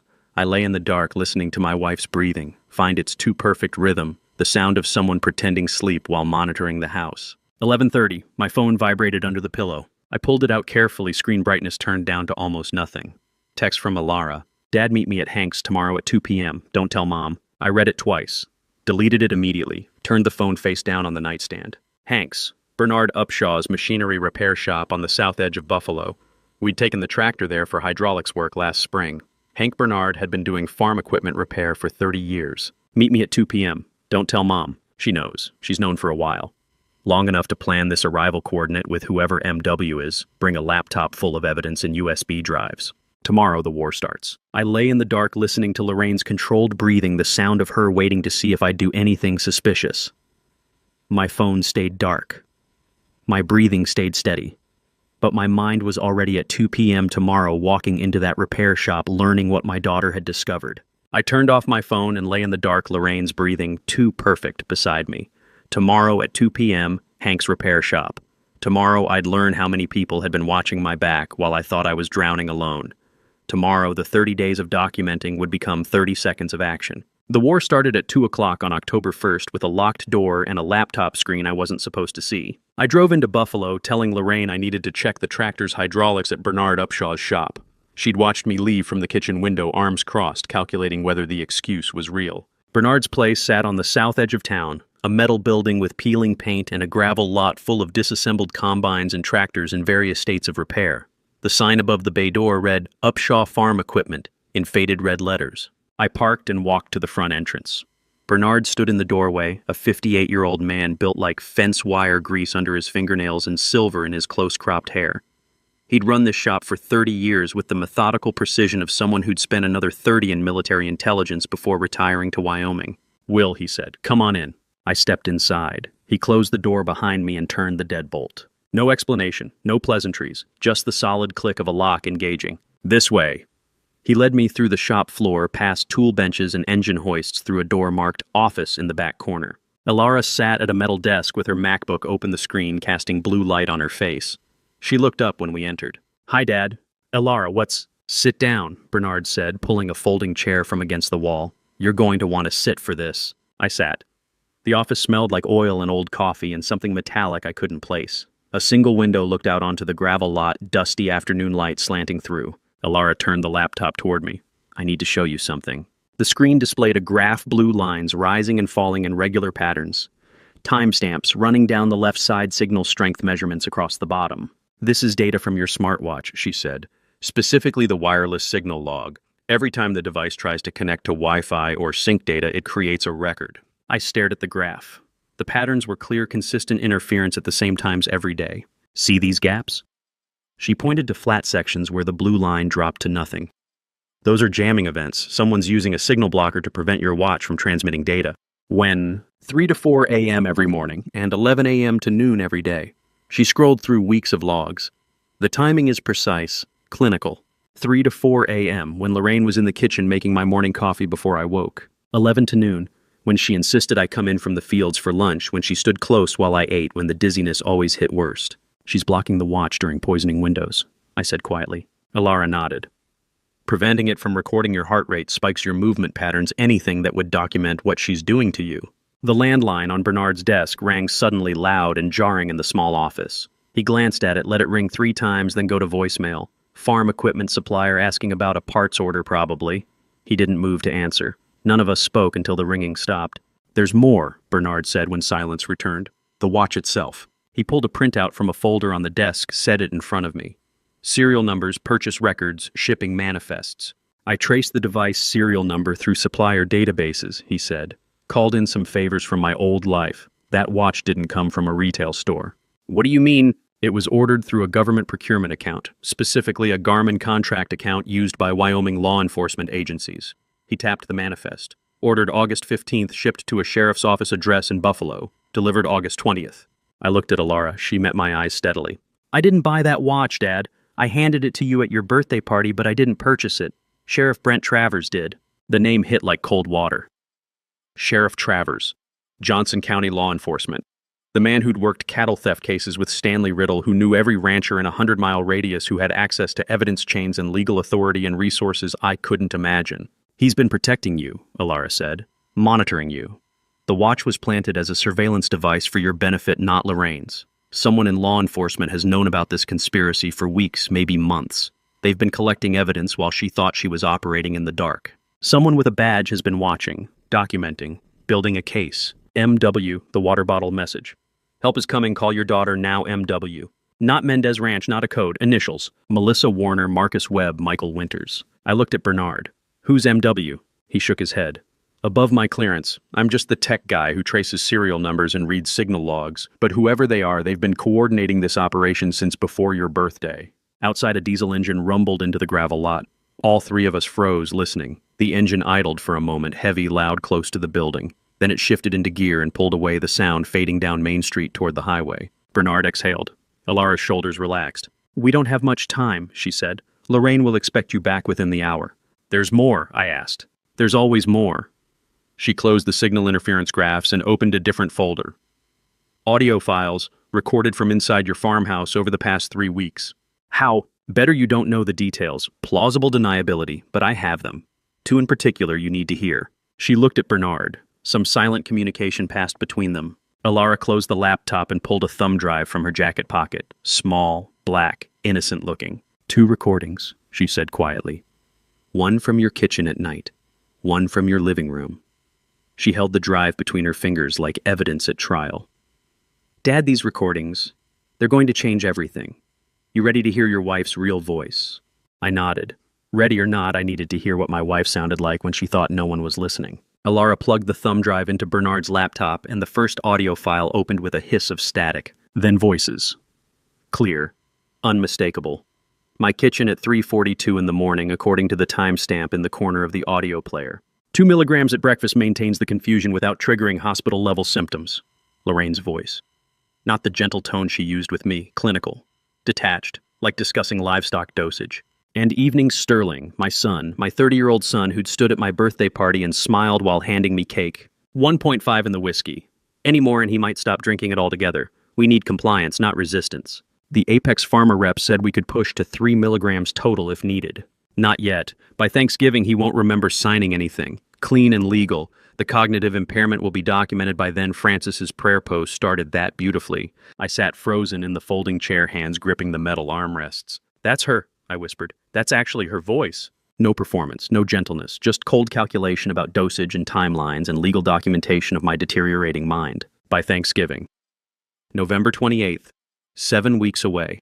They'd planned to have me sign away the farm while chemically impaired by late November, make it look voluntary, make it look like the confused actions of a man losing his faculties. Alara let the recording play for another minute, Sterling asking about side effects, Lorraine assuring him the protocol was safe enough, neither of them expressing concern about what they were doing to me. Just logistics, just business. She stopped the file. "There's more," she said quietly. The second recording opened. Different timestamp, September 28th, 8:37 p.m., my living room. Lorraine's voice again, but this time on the phone. Speaker mode maybe because the male voice on the other end came through clearly. Deep. Southern accent. Warm and familiar in a way that made my skin crawl. "The notary appointment is set for November 3rd, darling." That drawl. Texas or maybe Louisiana. "Everything's in place." "Good. He's getting worse every day. The confusion is accelerating." "You sure he'll be compliant by then?" "Absolutely. Sterling's been documenting every incident. The town thinks he has early onset Alzheimer's. By November 3rd, he'll sign anything I put in front of him." The male voice chuckled. Not cruel exactly, just satisfied. "That blue couch by the fireplace, real homey setup you got there. Wouldn't mind sitting on it myself when this is done." My breath stopped. Blue couch, by the fireplace, our living room. He'd been inside my house. He knew the layout. He'd stood in my living room and looked at my furniture and planned this with my wife. "He'll be compliant by then," Lorraine said. "The protocol is working faster than Sterling projected. Sometimes I almost feel bad watching him struggle." "Almost," the man laughed. "Almost." Alara stopped the recording. "I need 48 hours to clean the voice signature and identify him," she said. "But he's been inside your house, recently, and he's coordinating the notary appointment." Bernard's hand had moved toward the pause button halfway through the second recording, but I'd shaken my head. I had to hear all of it. Every word, every casual laugh, every piece of evidence that my wife and son were poisoning me while planning to steal everything my family had built for 162 years. Third conspirator, male, southern accent, comfortable enough with Lorraine to call her darlin' and joke about my furniture. "I need to go," I said, standing. "She'll notice if I'm gone too long." "Dad, I'm fine. I need to go home." Bernard unlocked the door. I walked to my truck on legs that felt disconnected from my body, drove back to the farm as darkness fell across Wyoming. Lorraine was in bed when I got home at 9. I stood in the kitchen doorway and stared at the coffee maker. Imagined her at 3:42 in the morning measuring 2 milligrams of something into the grounds clinical and precise. Walked to the living room, stared at the blue couch by the fireplace. Tried to picture the southern accent man standing here looking at my home planning my destruction with the casual comfort of someone who thought he'd already won. Every surface was evidence now. Every meal a potential crime scene. Every kind word from my wife a performance. I went upstairs. Lay in bed beside Lorraine. Didn't sleep. Watched the ceiling until dawn crept through the curtains and painted everything gray. At 8 o'clock I went out to check the north wheat field like I did most mornings. The October air was cold, the wheat stubble crunching under my boots. My phone rang. Elara. Dad, I have the analysis back. I stopped walking. From Frances. She collected residue samples from your coffee mug 3 days ago while visiting. Sent them to a lab in Cheyenne, I trust. Results came back an hour ago. The wheat stretched out around me golden in the morning sun. Normal. Beautiful. My land. It's a custom cocktail, Elara said. Anti-anxiety medication, mild sedative, and a memory disruptor. Apex Pharma only manufactures it for institutional clients, hospitals, psychiatric facilities, prisons. Not available to the general public. Silence. 3 seconds of silence while my brain processed what that meant. Then, so I'm not losing my mind. You never were. They've been poisoning you since mid-August. The dosage has been increasing gradually, that's why the symptoms got worse over time. Relief hit like a flood, then rage, then something colder and sharper clarity. Can you prove it? The lab report documents everything. Chemical signatures, concentration levels, it's evidence. The wheat under my boots, the sky overhead, the phone in my hand, all of it sharpened into focus. I wasn't crazy, I wasn't losing myself, I was being systematically dismantled by people who thought they could get away with it. Dad, I'm here. There's more. The southern accent from the recording I ran the cadence pattern through law enforcement databases. Voice analysis software. There's a match, but you're not going to like where he works. I gripped the phone harder. Tell me. The name hit like a fist, Dale Pemberton County Clerk's Office Real Estate Division. Dale Pemberton, Elara said through the phone, her voice tight. County Clerk's Office Real Estate Division. He processes every property transfer in Johnson County.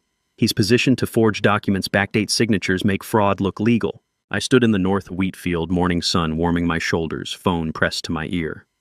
Dale Pemberton. I'd met him maybe twice. Tall man, mid-40s, always wore bolo ties. Shook hands at the county fair. Normal, friendly. A man who'd been inside my living room planning my destruction. Pack a bag, Elara said. Drive to my apartment in Casper. Tonight. Don't tell anyone. We build the case from there while you're safe. No? Dad. Running makes me look exactly what they're claiming. Demented and paranoid. A confused old man fleeing his own home because he can't tell reality from delusion. They're poisoning you. And if I run, that becomes evidence of mental instability instead of evidence of their crime. I disappear, they claim I wandered off confused file for conservatorship in absentia and take the farm legally while I'm hiding in Casper. Silence on the line. Then, you're staying in the kill zone on purpose. I'm staying in my house. On my land. Until we bury them. The wheat stretched around me, golden and mine. I go home. I act confused. I let them think the drugs are working. And when they make their move, November 3rd, we have witnesses and recordings. Ironclad evidence requires I stay in the trap. Elara was quiet for a long moment. When she spoke again, her voice had changed. Harder. Colder. My voice. Okay, she said. Then we do this right. Bernard's shop, 11 tonight. Don't tell Lorraine where you're going.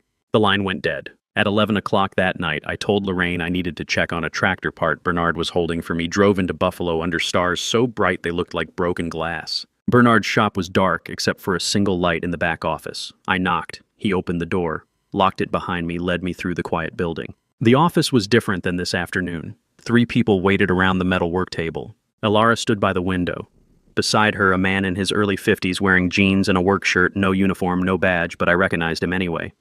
Sheriff Brent Travers, 51, had run Johnson County law enforcement for 12 years, with the quiet competence of a man who owed debts and paid them in full. And sitting at the table, a woman in her 60s with silver hair and a leather briefcase. Velma Whitfield, 64, was Tobias's aunt and the most feared estate litigation attorney in Wyoming, with silver hair and a briefcase full of prosecutorial precision. I looked at the 3 faces around Bernard's work table and realized I'd been guarded all along. Will, Sheriff Travers said, extending his hand. Been a long time since we talked face to face. We shook. His grip was firm, deliberate. The Smartwatch was my insurance policy, he said without preamble. Every morning for 6 weeks, I've watched your biometrics spike when you drink that coffee, logged every anomaly, built a timeline. Velma opened her briefcase and pulled out a folder. Toxicology report from hair sample analysis. 3-drug cocktail anti-anxiety medication sedative memory disruptor. The drug cocktail is prosecutable as attempted chemical incapacitation under Wyoming Statute 6-2-401. She slid the report across the table. I didn't read it, just stared at the official letterhead. The lab stamps the chemical formulas that proved what my body had been telling me for weeks. We let them execute the notary appointment, Ilara said. Film everything, then arrest them mid-signature with you as protected witness, not victim. How long, I asked. How long have you known? Velma and Ilara exchanged a glance. Before I tell you how long they'd been protecting me without my knowledge, comment. A, if you think 18 months of secret protection is impressive, or B, if you'd be angry they didn't tell you sooner. Add Y in 5 to 10 words. Please note some details ahead are recreated for narrative impact, though the core truth remains. Your niece contacted me July 14th, 2023, Velma said quietly. We've had standby protective measures in place for 18 months. The words didn't process immediately. July 2023, 18 months ago. Before my birthday. Before the smartwatch. Before I knew anything was wrong. Lorraine made 3 calls to Apex Pharma in August this year, Sheriff Travers added. Corporate sales line asking about custom formulations for institutional clients. I had the DEA flag the account that day. Started monitoring. Tobias flagged unusual questions Lorraine asked about your will last summer, Velma said. Whether a spouse could modify estate documents if the primary holder showed signs of cognitive decline. How conservatorship worked in Wyoming. He told his Aunt me. I told Ilara. We started watching. 18 months. They'd been watching my back for 18 months while I thought I was alone. Stanley Riddle's been doing drive-bys 3 times a week since September, Sheriff Travers continued. Glenn Eaton, your cowherd, he's former state investigator. I asked him to take the job when his cover got blown on another case. He's been living in your bunkhouse documenting everything. Glenn, the quiet man who fixed fences and never asked questions. Former state investigator. Bernard traced the smartwatch serial number, Ilara said. MW is Marcus Webb, Sheriff Travers' deputy. He coordinated the water bottle message through Tobias. Marcus Webb. MW. Not some mysterious figure. A deputy sheriff. Frances collected coffee residue samples, Sheriff Travers said.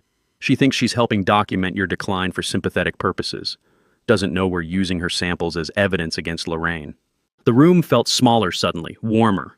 Too many people who'd been protecting me while I documented everything in a spiral notebook hidden in a feed bag. Sheriff Travers pulled his chair closer, leaned forward. Blizzard of '09, he said quietly. Highway 16. My daughter's car went into the ditch at midnight. You were the one who stopped, pulled her out before hypothermia set in, stayed with her until the ambulance came. I remembered.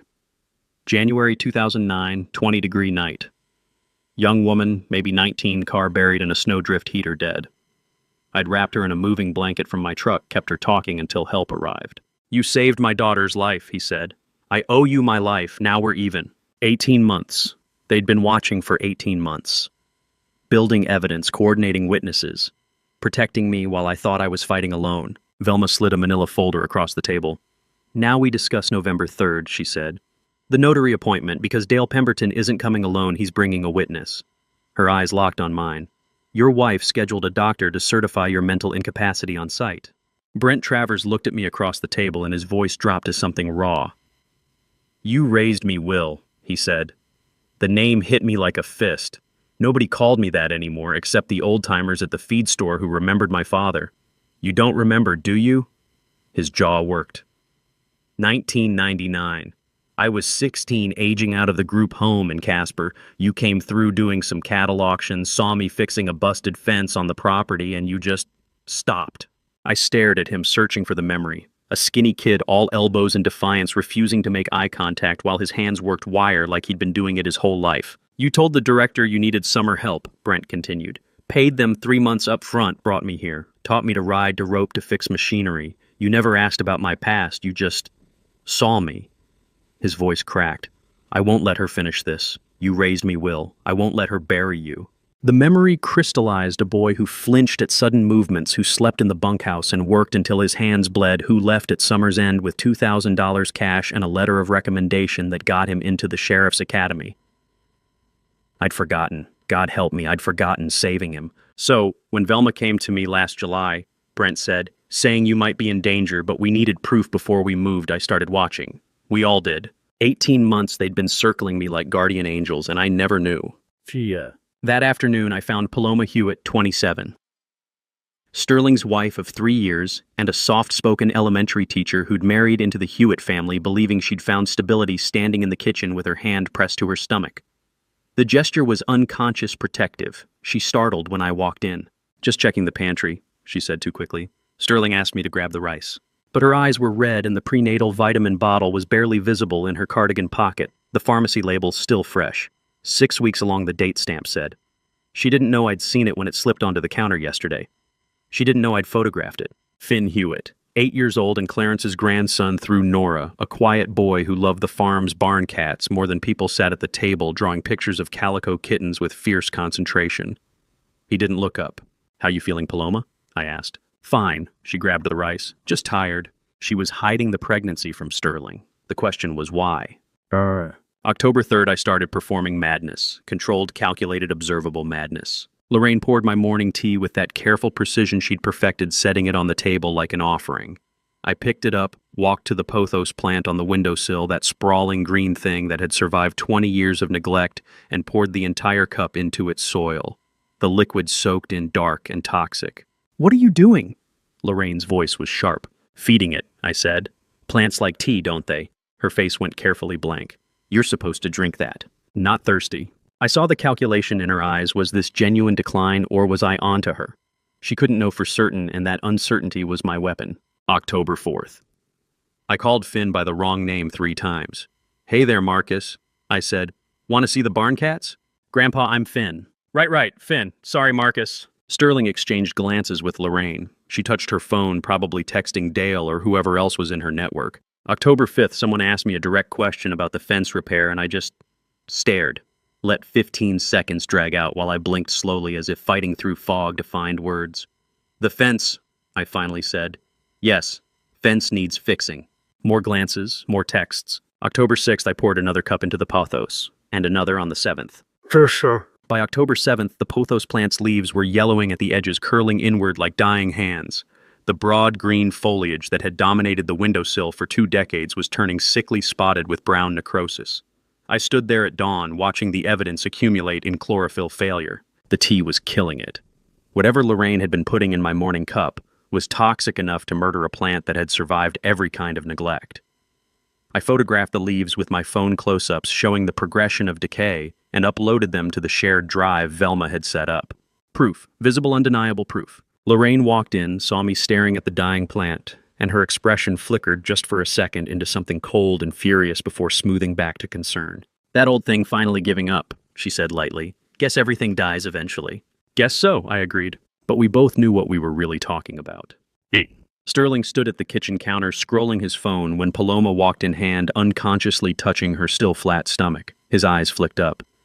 "You look pale," he said. She froze. "Just tired." But I saw it. Sterling's gaze dropping to her hand, then back to her face, cold calculation behind his eyes. He knew. Or he was starting to suspect. And whatever he was thinking, it made my blood run cold.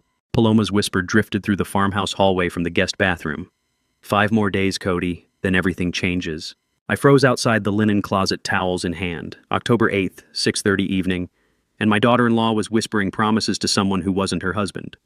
Sterling's cold calculation from that morning suddenly made sense. He suspected something. Her voice dropped lower. "Sterling won't be able to touch me or the baby. I just need to keep quiet until after." The bathroom door opened. I stepped back, arranging towels like I'd been there the whole time. Paloma emerged, phone clutched tight, eyes too bright and hands shaking. "Oh," she said. "I didn't know anyone was, just stocking towels," I said. "Everything okay?" "Just my sister." The lie came too quickly. "Wedding planning stuff." I tilted my head. "Your sister's name is Cody." She went pale. "Nickname, family thing." She brushed past me, protective hand on her stomach, and disappeared down the hallway. I texted Brent, need deep background on Paloma's contacts. Someone named Cody. Urgent. The farmhouse settled into evening quiet, old wood creaking, cattle lowing in the distance, Lorraine's pot roast smell masking poison. 11 p.m. Sterling had left his laptop open on the study desk, Facebook still logged in. Sloppy for someone so paranoid. Paloma's whispered promise, 5 more days, aligned too perfectly with November 3rd. I needed to know whose side she was on. Her messages with someone labeled Cody went back to April. April 15th, installed the router hack like Sterling asked. Your husband's paranoid as hell. The sender's profile showed a lean man in his early 30s, baseball cap, low grinning. Remy Cody Finch, 32, was a freelance IT contractor who'd installed security systems and signal jamming equipment for half the county's paranoid rich, including Sterling Hewitt last spring. May 23rd, can't stop thinking about you. June 10th. Sterling's at the county office all day. Come over. The affair had been going on for months, right under Sterling's nose, facilitated by the man he'd hired to secure his surveillance operation. September 30th. Pregnant. It's yours. October 1st. Paloma's message. When he's arrested, I file for divorce and protective order. 3 kids plus this baby family court gives me everything. She wasn't protecting herself from Sterling's abuse. She was planning to weaponize his arrest claim he was dangerous and use Wyoming's family court to secure the children, the house, and the Hewitt family trust assets. Everything Sterling thought he was stealing from me, she was going to steal from him. October 7th, Remy's message, 5 days till his November 3rd trap closes. Then you're free and we're set. How many layers of betrayal could one family hold before it collapsed into itself? I stared at the screen. Paloma knew about the conspiracy. She knew about November 3rd, and she was using it for her own escape and affair baby, a boyfriend who'd helped Sterling build his surveillance network and a plan to claim everything while Sterling rotted in jail. 12:30 a.m. October 9th. I called Alara from the study. She's been sleeping with the IT guy who helped Sterling bug your house. Alara's voice crackled with disbelief. And she wants him in prison so she can take the children the trust fund and disappear with her boyfriend, I said. A long pause. We can use her. She testifies we give her immunity and a divorce lawyer. She's not innocent, I said. Neither are we. Alara's voice was steel. She wants Sterling in prison. So do we. She's willing to testify about the IT setup, the signal jamming, the coordination. That's evidence we can't get any other way. She's stealing from her own children. And Sterling's trying to murder you. Alara's exhale was sharp. I'm not saying she's good dad. I'm saying she's useful, enemy of my enemy, gray ally. When this goes to trial, we need every piece we can get. Ruthless pragmatism, overriding judgment. My daughter had learned that from me, 40 years of ranch decisions where sentiment got people killed and hard choices kept cattle fed. Talk to Velma, I said.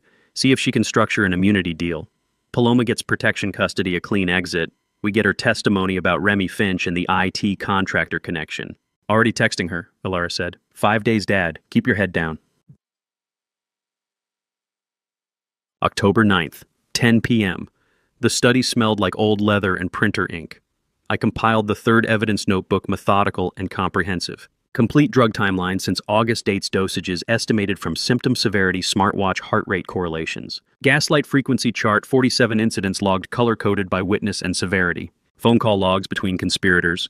Lorraine to Dale Pemberton, Sterling to Remy Finch, timestamps showing coordination. IT contractor connection, Remy Finch's installation receipts, router hack evidence, signal jamming equipment, serial numbers. Photographs, the dying pothos plant, yellowed leaves curling like accusations. I uploaded everything to the encrypted cloud drive, then composed the email. Third notebook attached. New complication, daughter-in-law having affair with IT contractor wants Sterling jailed to claim assets. Velma's reply came within minutes.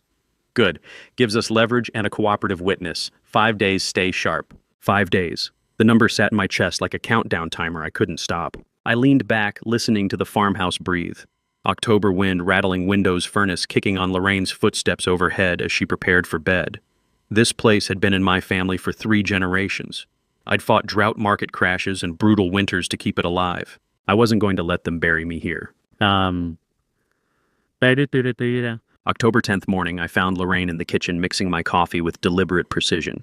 She smiled at me, that bright, false smile, and slid the mug across the counter. Drink up, honey, she said. You'll need your energy today. The lawyer's coming by this afternoon to discuss our estate planning. I blinked slow and confused. I thought that was the 13th. Change of plans. Her voice was light casual. He had an opening, so I moved it up. 3 days early, they'd moved the timeline. Finn's fishing line went slack in his small hands, and he looked up at me with those serious 8-year-old eyes. Why does Daddy take me to see another grandpa? The fish pond behind the farm stretched quiet under October afternoon, light water smooth as glass. I'd taken Finn out here at 2 o'clock to avoid the estate planning lawyer meeting happening at the house, let Lorraine and Sterling perform their show for the suited man with his papers and pens. Better to be the confused old rancher who forgot about the appointment than sit through another scripted trap. But Finn's question hit me like cold water. What other grandpa buddy? I kept my voice light casual while my pulse kicked up. Finn reeled in his empty line tongue, poking out in concentration. The one in Casper. With the white hair and the big white car, Daddy says he's his real dad. The world tilted. The fishing rod went heavy in my hands. Sterling takes you to visit this man, I asked. Yeah. Finn nodded, resetting his bobber with the careful focus children bring to important tasks. Every few weeks, he has a really big house, bigger than ours. Not my son.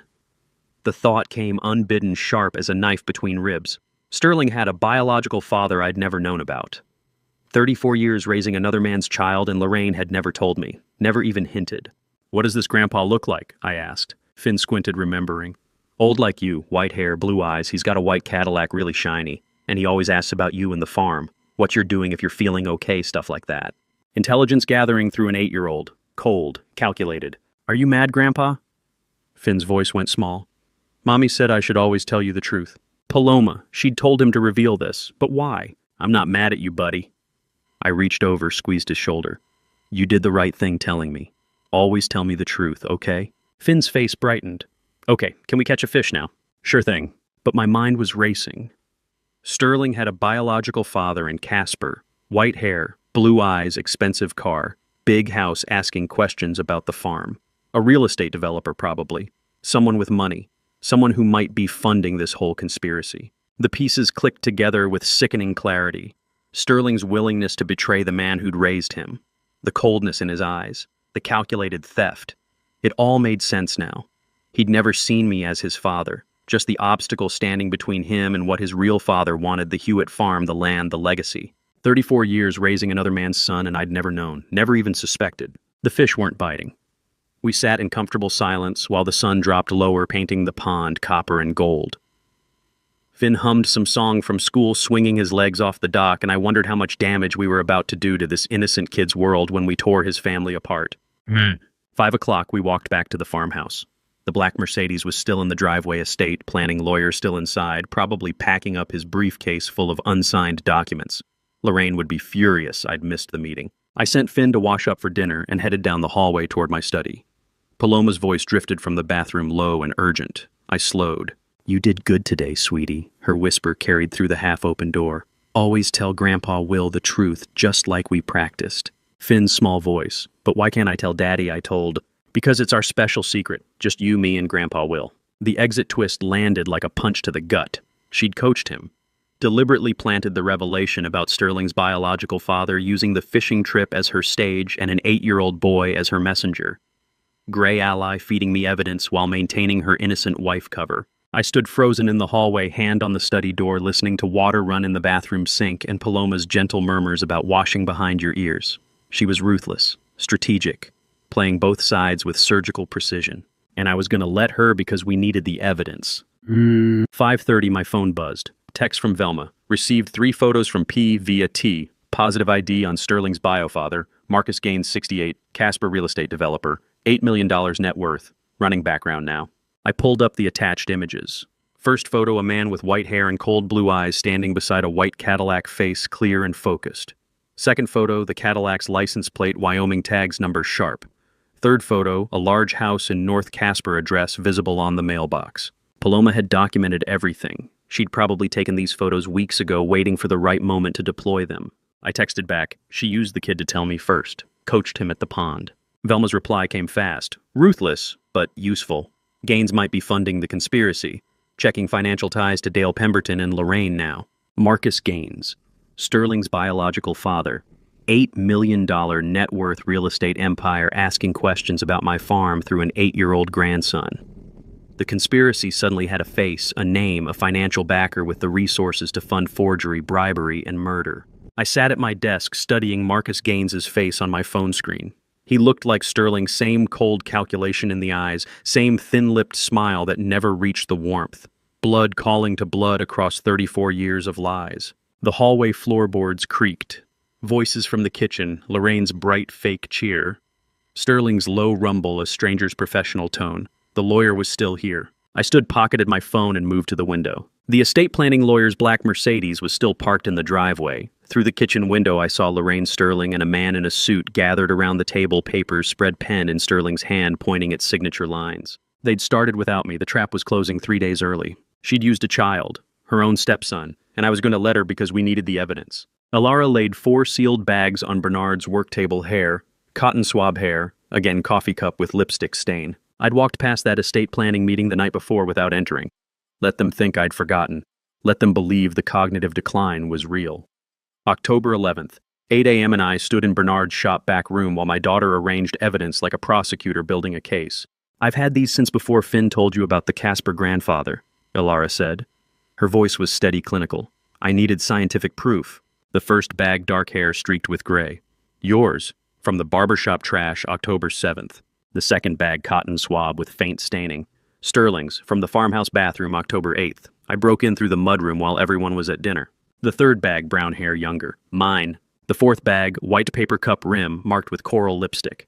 Coffee cup, Irving Sherwood Casper. I followed him from his real estate office October 7th, waited outside the coffee shop, retrieved this from the trash after he left." "And I said, you followed Sterling's biological father." My voice sounded distant even to my own ears. "Got his DNA from a coffee cup." Expedited 23andMe submission. Ilara pulled up her phone, showed me the confirmation email. 72 hours, then we know exactly who you're fighting and who's actually yours. The shop smelled like motor oil and old wood, familiar and grounding. Outside Buffalo's main street was quiet Friday morning, most folks at work or heading to the feed store. Bernard had given us his back room without questions, just a nod and a locked door. 3 days, I said. Ilara met my eyes. 3 days to find out if the son who's trying to kill you was ever yours at all. October 11th through 13th blurred into a performance of cognitive decline while my mind counted hours. I poured tea into the dying pothos plant, its leaves now brown and curled evidence of accumulated poison. Responded slowly when Lorraine asked about the missed estate planning meeting, letting confusion cloud my face.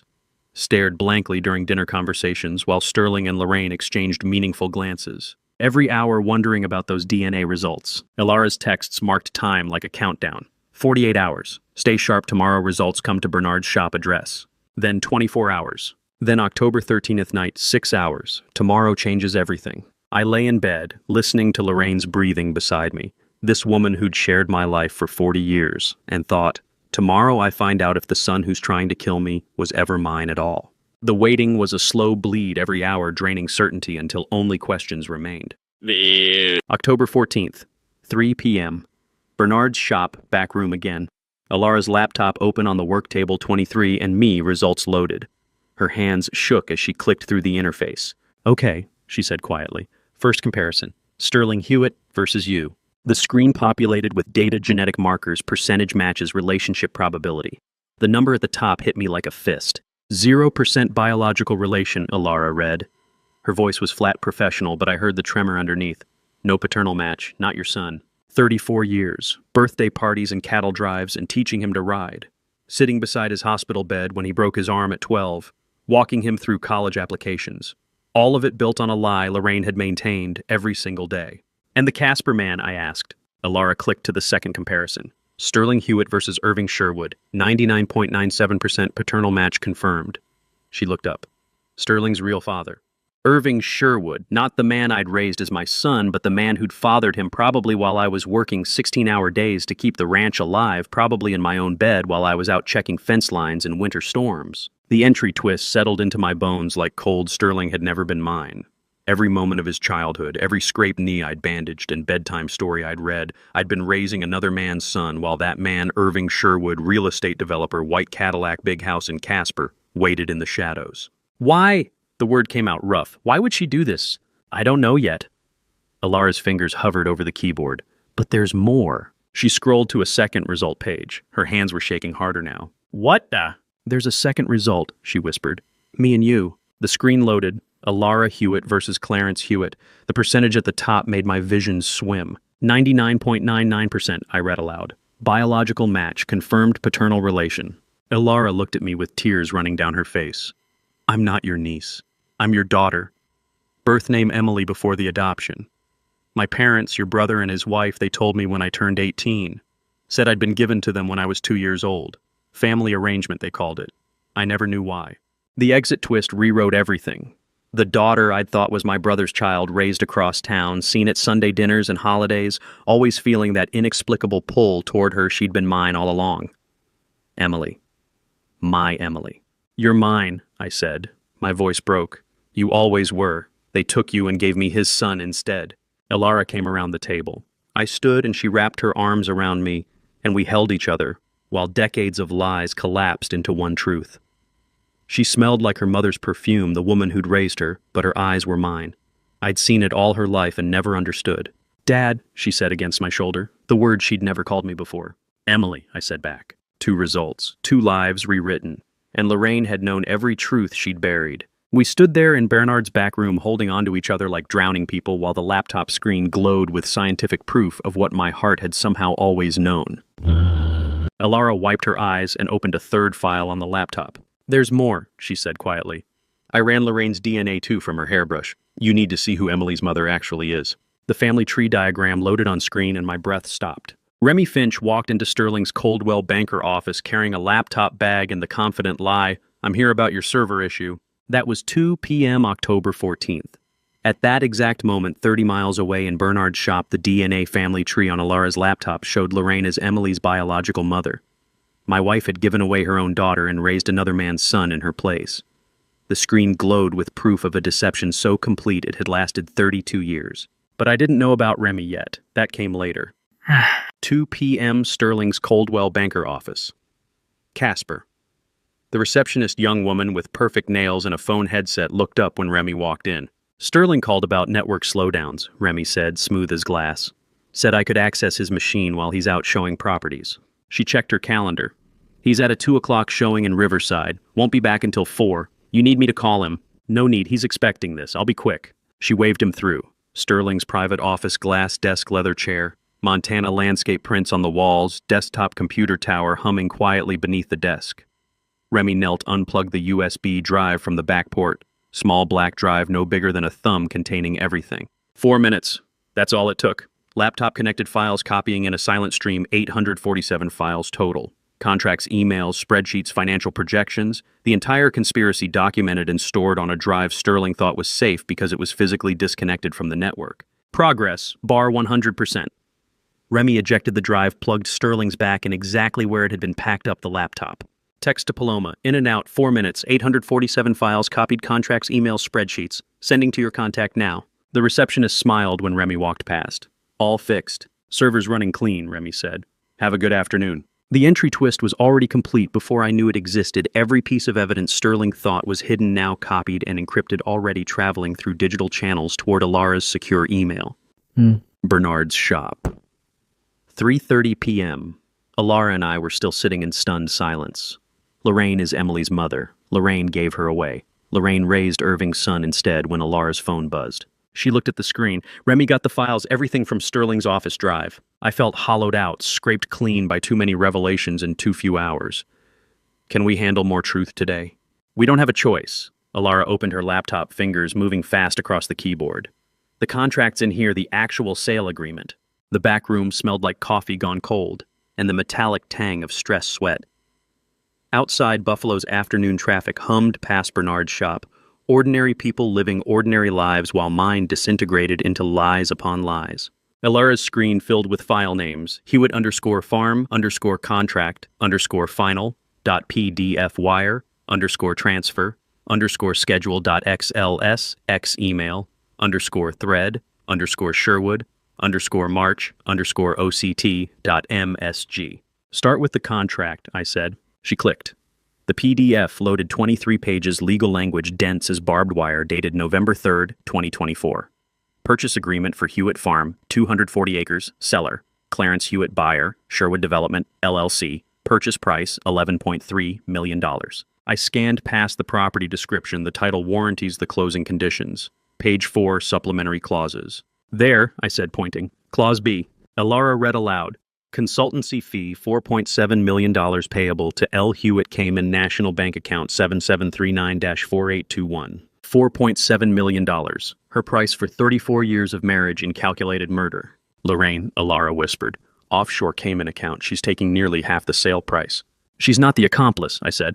The clarity hit like ice water. She's the architect. 42% of the farm's value routed to an offshore account in her name. Sterling would get the property, Irving Sherwood would get the development rights, Dale Pemberton would get whatever kickbacks his county clerk position commanded, and Lorraine would get $4.7 million and her freedom.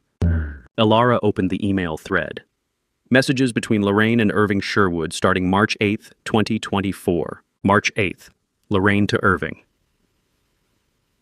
Your son is ready to help acquire the Hewitt property. I've prepared him for the truth about his father.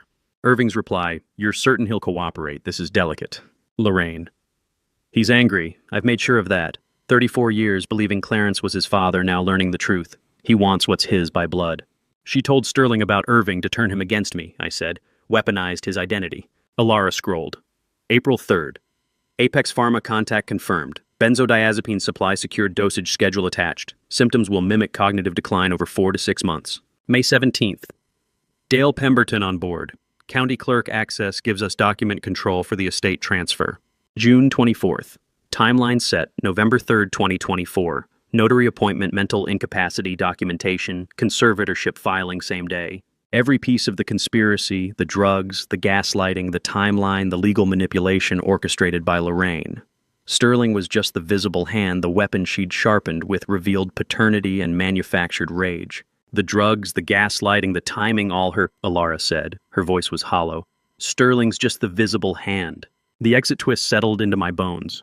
My wife of 40 years, the woman who'd slept beside me, cooked my meals, tended my home, was the mastermind behind my murder.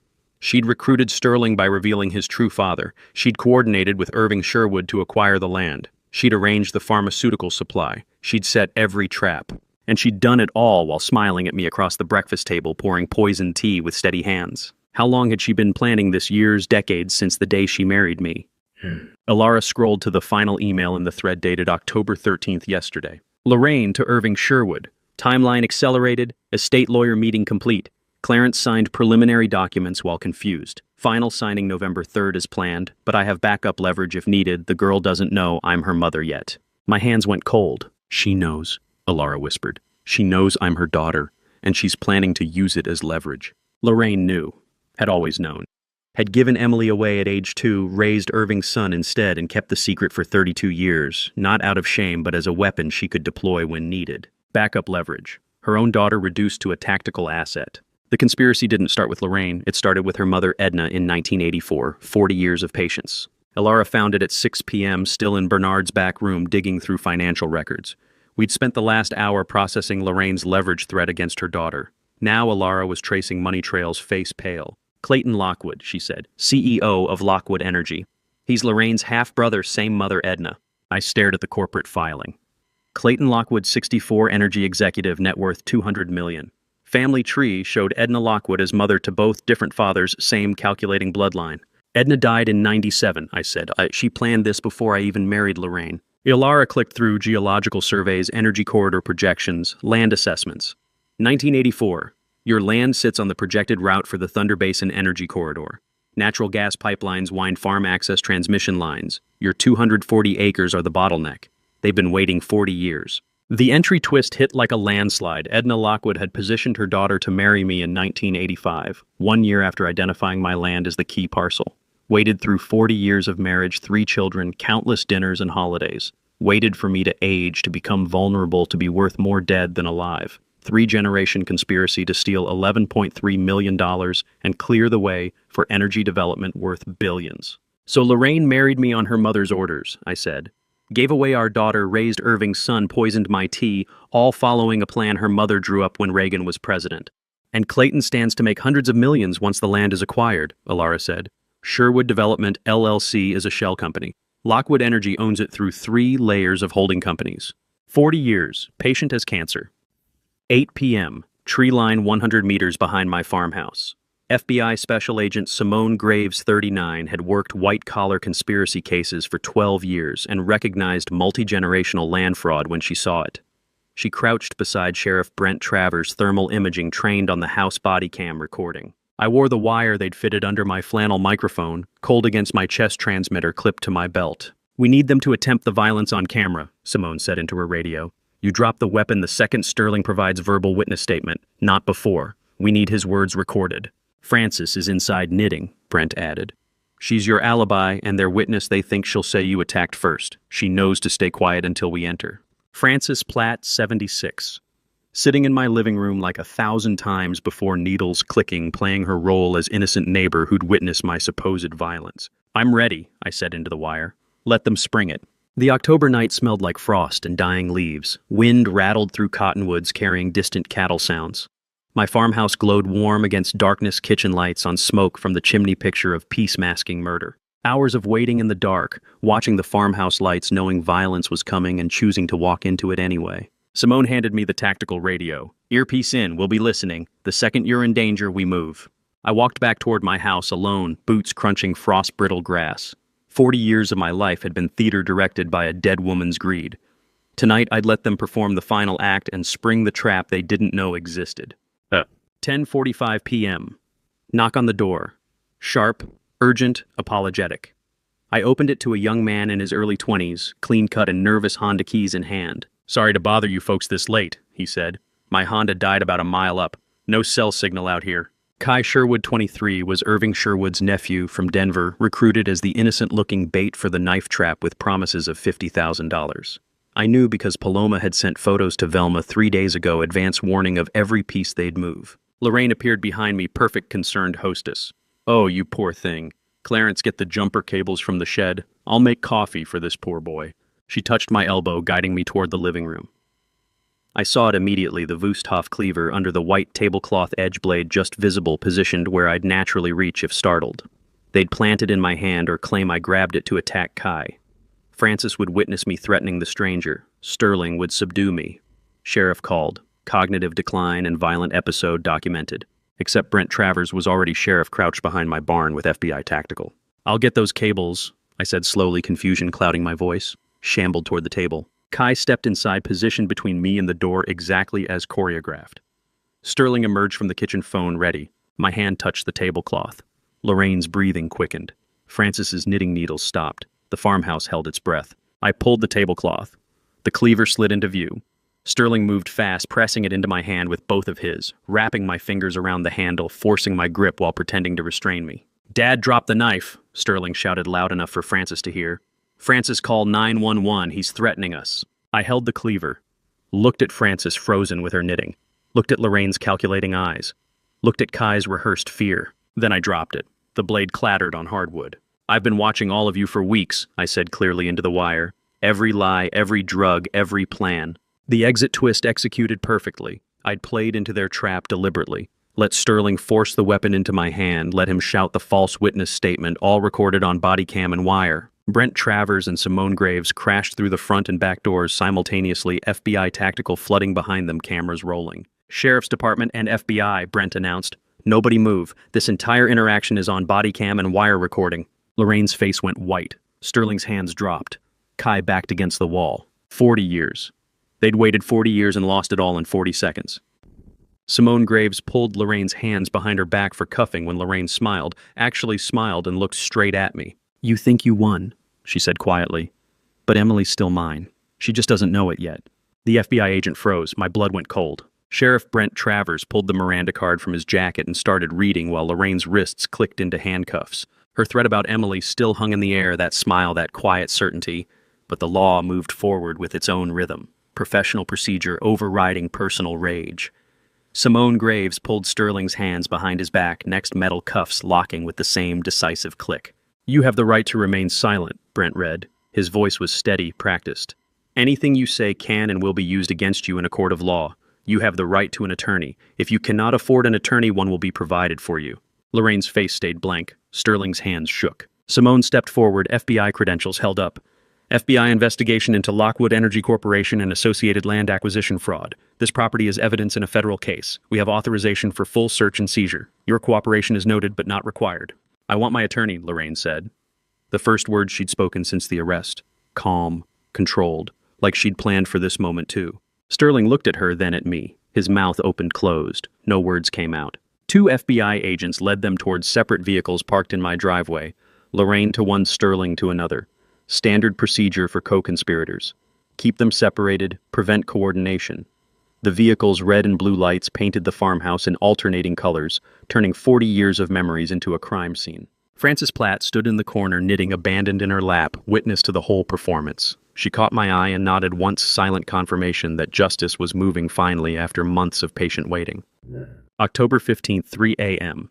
The FBI search team had been working through my farmhouse for 4 hours. I sat at the kitchen table drinking coffee that tasted like ash, watching strangers photograph and catalog my life. Simone Graves emerged from behind the kitchen bookshelf massive oak unit that had stood there since 1987. She held a small metal safe door hanging open, key still dangling from the lock. "Found it bolted behind the bookshelf," she said. "Key was on a necklace in Lorraine's jewelry box. Want to see what she kept hidden?" She laid 3 items on the table. First, a passport, Lorraine's maiden name Lockwood. Second, offshore bank account statements, Cayman National current balance showing wire transfers dating back to 2019. Third, a Polaroid photograph, edges worn from handling, colors faded, but image clear. The entry twist hit me like a physical blow. Lorraine younger, maybe 28, holding a newborn baby wrapped in blue hospital blankets. Beside her, Irving Sherwood, unmistakable with that sharp face and cold eyes, hand on her shoulder, both of them smiling. Background showed Houston Methodist Hospital signage. Date stamp, March 1994.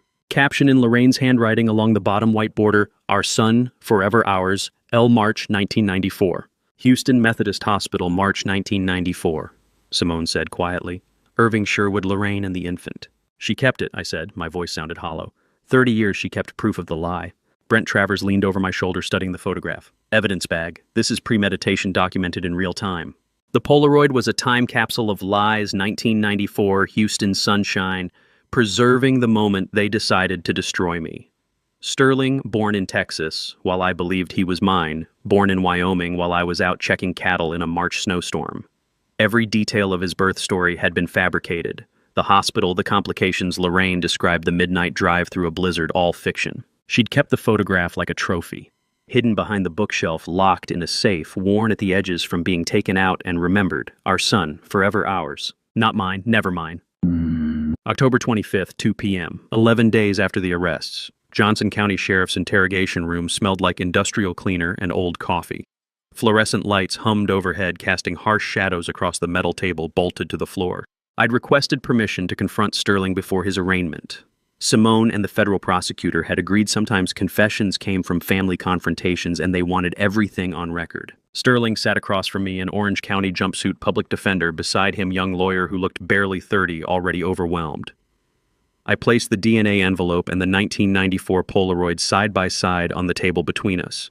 Physical evidence of 34 years of lies. Sterling stared at the photograph, his face drained of color. Silence stretched. The wall clock ticked. Water dripped somewhere down the hall. Brent Travers stood by the door, arms crossed, watching. I raised you, I said finally. My voice was ice. 34 years. I want to hear you explain why. Sterling's eyes stayed locked on the Polaroid, him, as a newborn wrapped in Houston hospital blankets held by parents who weren't the ones he'd called mom and dad. You wouldn't understand, he said. Try me. His jaw worked, hands clenched on the metal table. The public defender touched his arm, warning caution lawyer's instinct to stop talking, but Sterling shook him off. I called you dad for 30 years because mom told me to. The words exploded out sharp and bitter. Every birthday, every Christmas, every goddamn baseball game and graduation and family dinner, all performance, she told me when I was 16. Sat me down, showed me this exact photograph, said Irving Sherwood was my real father. Wealthy, connected, could give me everything you never could. The exit twist landed, he'd known. At 16, he'd learned the truth and chosen consciously, deliberately to continue the lie for 18 more years. Irving promised me half his estate if I helped get the farm, Sterling continued, voice rising. Mom said you stole her life, trapped her in this nowhere ranch when she could have had money and status. We were just taking what we deserved. I stood slowly, looked at this man I'd taught to ride and rope and fix machinery. This man I'd sat beside in emergency rooms and school conferences and county fairs. 30 years of dad, every word a calculated performance, every hug a transaction. You were 16, I said quietly, turning my back on him. You had 18 years to tell me the truth. You chose this. I walked toward the door. Behind me, Sterling started shouting justifications, accusations, rage, but I didn't stop, didn't turn around, just kept walking while Brent Travers fell into step beside me. Down the sheriff's hallway, Brent caught my arm. Wait. Lorraine's attorney delivered this an hour ago. She'll only speak to one person. He handed me a sealed envelope. I opened it. Inside, a single line in Lorraine's handwriting. Tell Emily I'm ready to meet my daughter. She deserves to know her real mother before I go to prison. I watched Lorraine through the two-way mirror while she cried into her hands, but not I realized from remorse. The note demanding to meet Emily still sat in my truck unanswered. I'd come straight from the interrogation room where Sterling confessed to the observation room where his mother performed her own version of truth.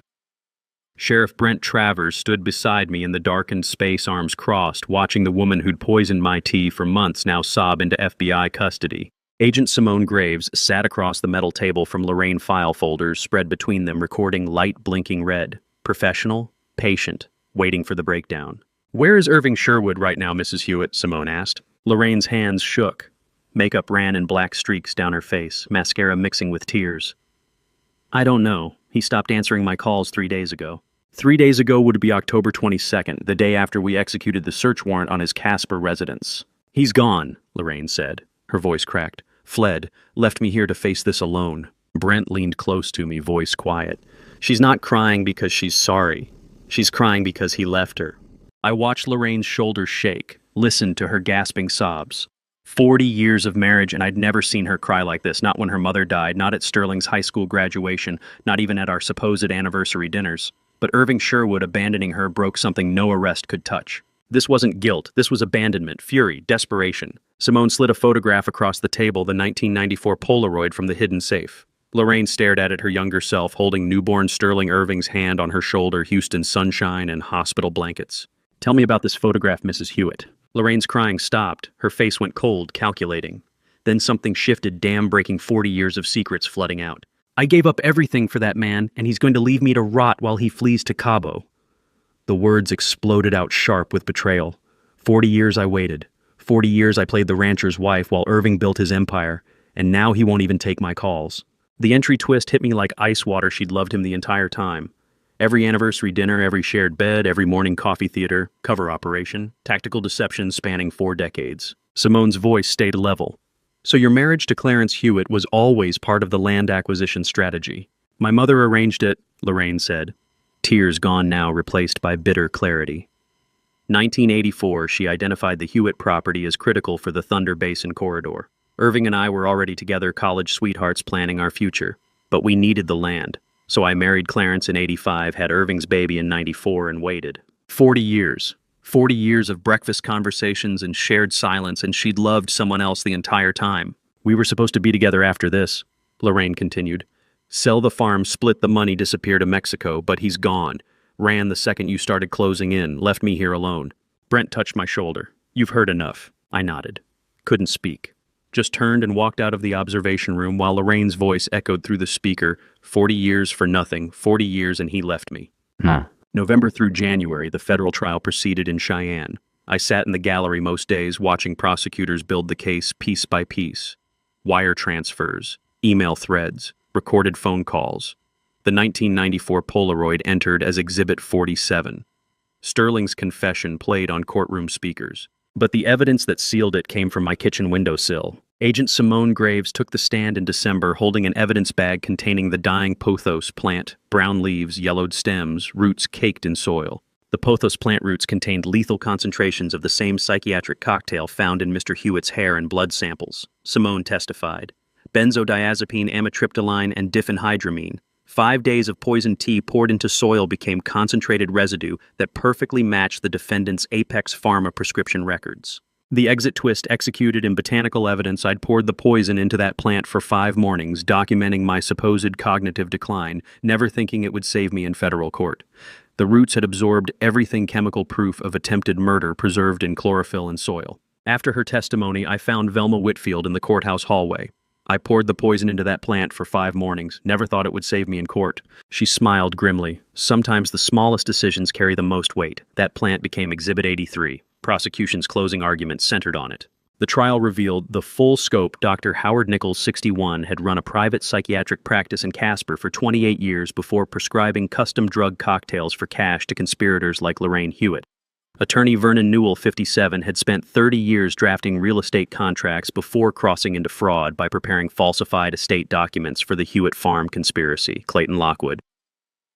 52, CEO of Lockwood Energy, and Lorraine's half-brother sat stone-faced at the defense table in his $1,000 suit facing 30 years for wire fraud and conspiracy. All of them connected, all of them complicit. February 2025. Federal Courthouse, Cheyenne. Sentencing day. The courtroom smelled like old wood and recycled air, felt like the weight of justice delayed. Irving Sherwood, 68, appeared in orange jumpsuit looking 20 years older than his Casper real estate mogul photographs, the white Cadillac man reduced to federal prisoner number. They'd caught him at the Cabo airport 3 days after Lorraine's interrogation, extradited him back to face charges. The judge read from prepared remarks, voice flat and final. Irving Sherwood, 25 years federal imprisonment plus $11.3 million restitution to Clarence Hewitt. Irving's face stayed blank, no reaction. Lorraine Hewitt, 18 years. Sterling Hewitt, 22 years. Clayton Lockwood, 30 years. Dr. Howard Nichols, 7 years medical license revoked permanently. Vernon Newell, 12 years law license revoked permanently. Numbers, years. Lives measured in federal sentencing guidelines. I sat in the gallery watching justice delivered, legally satisfied, emotionally hollow, justice delivered, family destroyed, farm saved, life empty. They were going to prison, all of them, and I felt nothing. Outside the courthouse, February wind cut through my coat. Velma handed me a thick envelope. The farm is yours free and clear. Restitution will come from Irving's seized assets. She paused. There's one more thing. Emily called my office this morning. She knows about Lorraine. She wants to meet you as her father tomorrow at the farm. The cowherd removed his Stetson in the spring dawn light and said the words that changed everything. You were never alone, Mr. Hewitt. May 2025. 4 months since sentencing. 3 months since Alara had arrived at the farm to meet me not as niece, but as daughter. The conversation had lasted 6 hours, tears and truth mingling with Wyoming wind, and when she left that first night, she'd called me Dad. Simple word. Changed everything. Now Glenn Eaton stood in the North Pasture hat in weathered hands, dawn painting the bighorns gold behind him. He'd worked my cattle for 3 years, quiet, competent, asking nothing. I'd trusted him with the herd the way you trust Wyoming weather, inevitable, reliable part of the landscape. You were never alone, Mr. Hewitt. Retired state undercover 23 years. Sheriff reactivated me in 2022. Glenn Eaton, 67, had worked as my quiet cowherd for 3 years, but before that he'd spent 23 years as a Wyoming state undercover officer specializing in rural organized crime. The entry twist settled over me like morning frost. Every day he'd checked fence lines and rotated cattle he'd been watching, protecting. Your father and I worked cattle rustling in '92, Glenn continued. Broke up a ring operating from Sheridan to Laramie. When Sheriff Travers called about your wife's suspicious pharmacy inquiries, I came back. Figured I owed your family. The birthday text, September 1st, 11:47 p.m. Be careful. That was you, I said. Glenn nodded. Saw Lorraine at the Apex Pharma distributor in Casper. Wrong medications for ranch life, right medications for chemical restraint. Called Travers, he called me. I took the cowherd job the next week. 3 years. He'd been guardian, hidden in plain sight, watching over me while I thought I was alone. Thank you, I said. The words felt inadequate. Your father saved my life in '93, Glenn said simply. Shootout with rustlers near Buffalo. Took a bullet meant for me. I told him then I'd pay it back. He put his Stetson back on. Cattle look good. You breed them right. He walked back toward the barn like nothing had changed, but everything had. June 2025. Velma's phone call came at noon, professional and pointed. Lockwood Energy Liquidation trustees made a final offer, $18.5 million for the farm. Clean sale, no complications, fresh start money. I sat in the study where I'd compiled evidence notebooks, where I'd discovered my daughter's DNA results, where 40 years of lies had unraveled into truth. $18.5 million, the price of freedom. But freedom wasn't for sale when it was already mine. My grandfather's grandfather broke this land, I said. It stays Hewitt. I'll draft the refusal, Velma said. For what it's worth, I think you're making the right choice. Alara arrived that evening, 4 months pregnant now, belly just starting to show. We sat at the kitchen table, the same table where Lorraine had poured poisoned tea, where Sterling had planned my murder. I considered replacing it, then decided against it. The table wasn't guilty, just wood and memory. Velma said you refused $18 million, Alara said. You're giving me a heritage, not a price tag, I said. This land passes to you and your daughter. That's worth more than any number. She reached across the table, squeezed my hand. Dad, she said, still getting used to the word, same as me. Thank you. July 2025. The knock came mid-morning. Young man on my porch, nervous hands clutching a leather-bound book. Mr. Hewitt, I'm Dashiell Poole, Edna's grandson through her youngest daughter. Dashiell Poole, 32, was a Denver history teacher who'd found his grandmother's diary while cleaning out her storage unit after she died in 1997. Grandmother Edna's diary, he said, handing me the book. 1965 to 1997. I thought you should see it before I decide what to do with it. I opened to the first page. Edna's handwriting precise and bitter. June 1965. The bank took everything today. The Land family's Hewitt, Morris, and Caldwell bought our assets for pennies while we lost generations of work. I will restore our family name through my daughter's marriages. They will marry into the families that destroyed us and take back what was stolen. The exit twist unfolded across 50 years of entries. Edna had positioned all three daughters like chess pieces. Lorraine married me. Another daughter married into Lockwood Energy. The third into Morrison Cattle Company. Multi-generational vendetta born from 1965 bankruptcy and shame. Ilara read over my shoulder hand on her pregnant belly. 60 years of revenge, she whispered. 3 daughters sacrificed to their mother's bitterness. I carried the diary to the living room fireplace, struck a match, watched Edna's careful handwriting curl and blacken and turn to ash. Cycle broken, I said. Dashiell nodded. That's what I hoped you'd do. September 2025. Sunset painted the porch gold and amber. Ilara sat beside me in the rocking chair, 7 months pregnant now, hands resting on her belly. She kicks when the wind picks up, Ilara said. Your granddaughter knows this land already. Across the yard, Finn chased chickens with pure 8-year-old joy, laughing when they scattered. Paloma had left him with his other grandparents while she disappeared into witness protection. The boy visited weekends, now called me Grandpa Will without the weight of conspiracy behind it. Grandpa Will, Finn shouted, running past. The chickens remember me. I watched him run pure and innocent and free from the lies that had poisoned his father. Sterling would serve 22 years, Lorraine 18, Irving 25. But Finn would grow up knowing truth, and that was worth more than revenge. Sometimes the most dangerous person sits at your dinner table, I said quietly. But sometimes salvation is the daughter you didn't know you had, the grandson who tells truth, the cowherd who's actually guardian, and the land your ancestors trusted to your hands. The land endured. The family endured, and that I thought was victory enough. Ilara reached into her jacket and pulled out a sealed envelope, handed it to me. One last thing.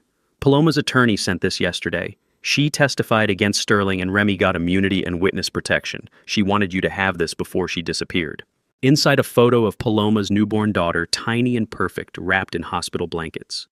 And a note in careful handwriting named her Grace. Thank you for letting me save myself. P. And to you listening to my story, remember this. The people closest to you aren't always who they seem to be. For 40 years, I trusted without questioning. I saw what I wanted to see, a loving wife, a devoted son, a family built on solid ground.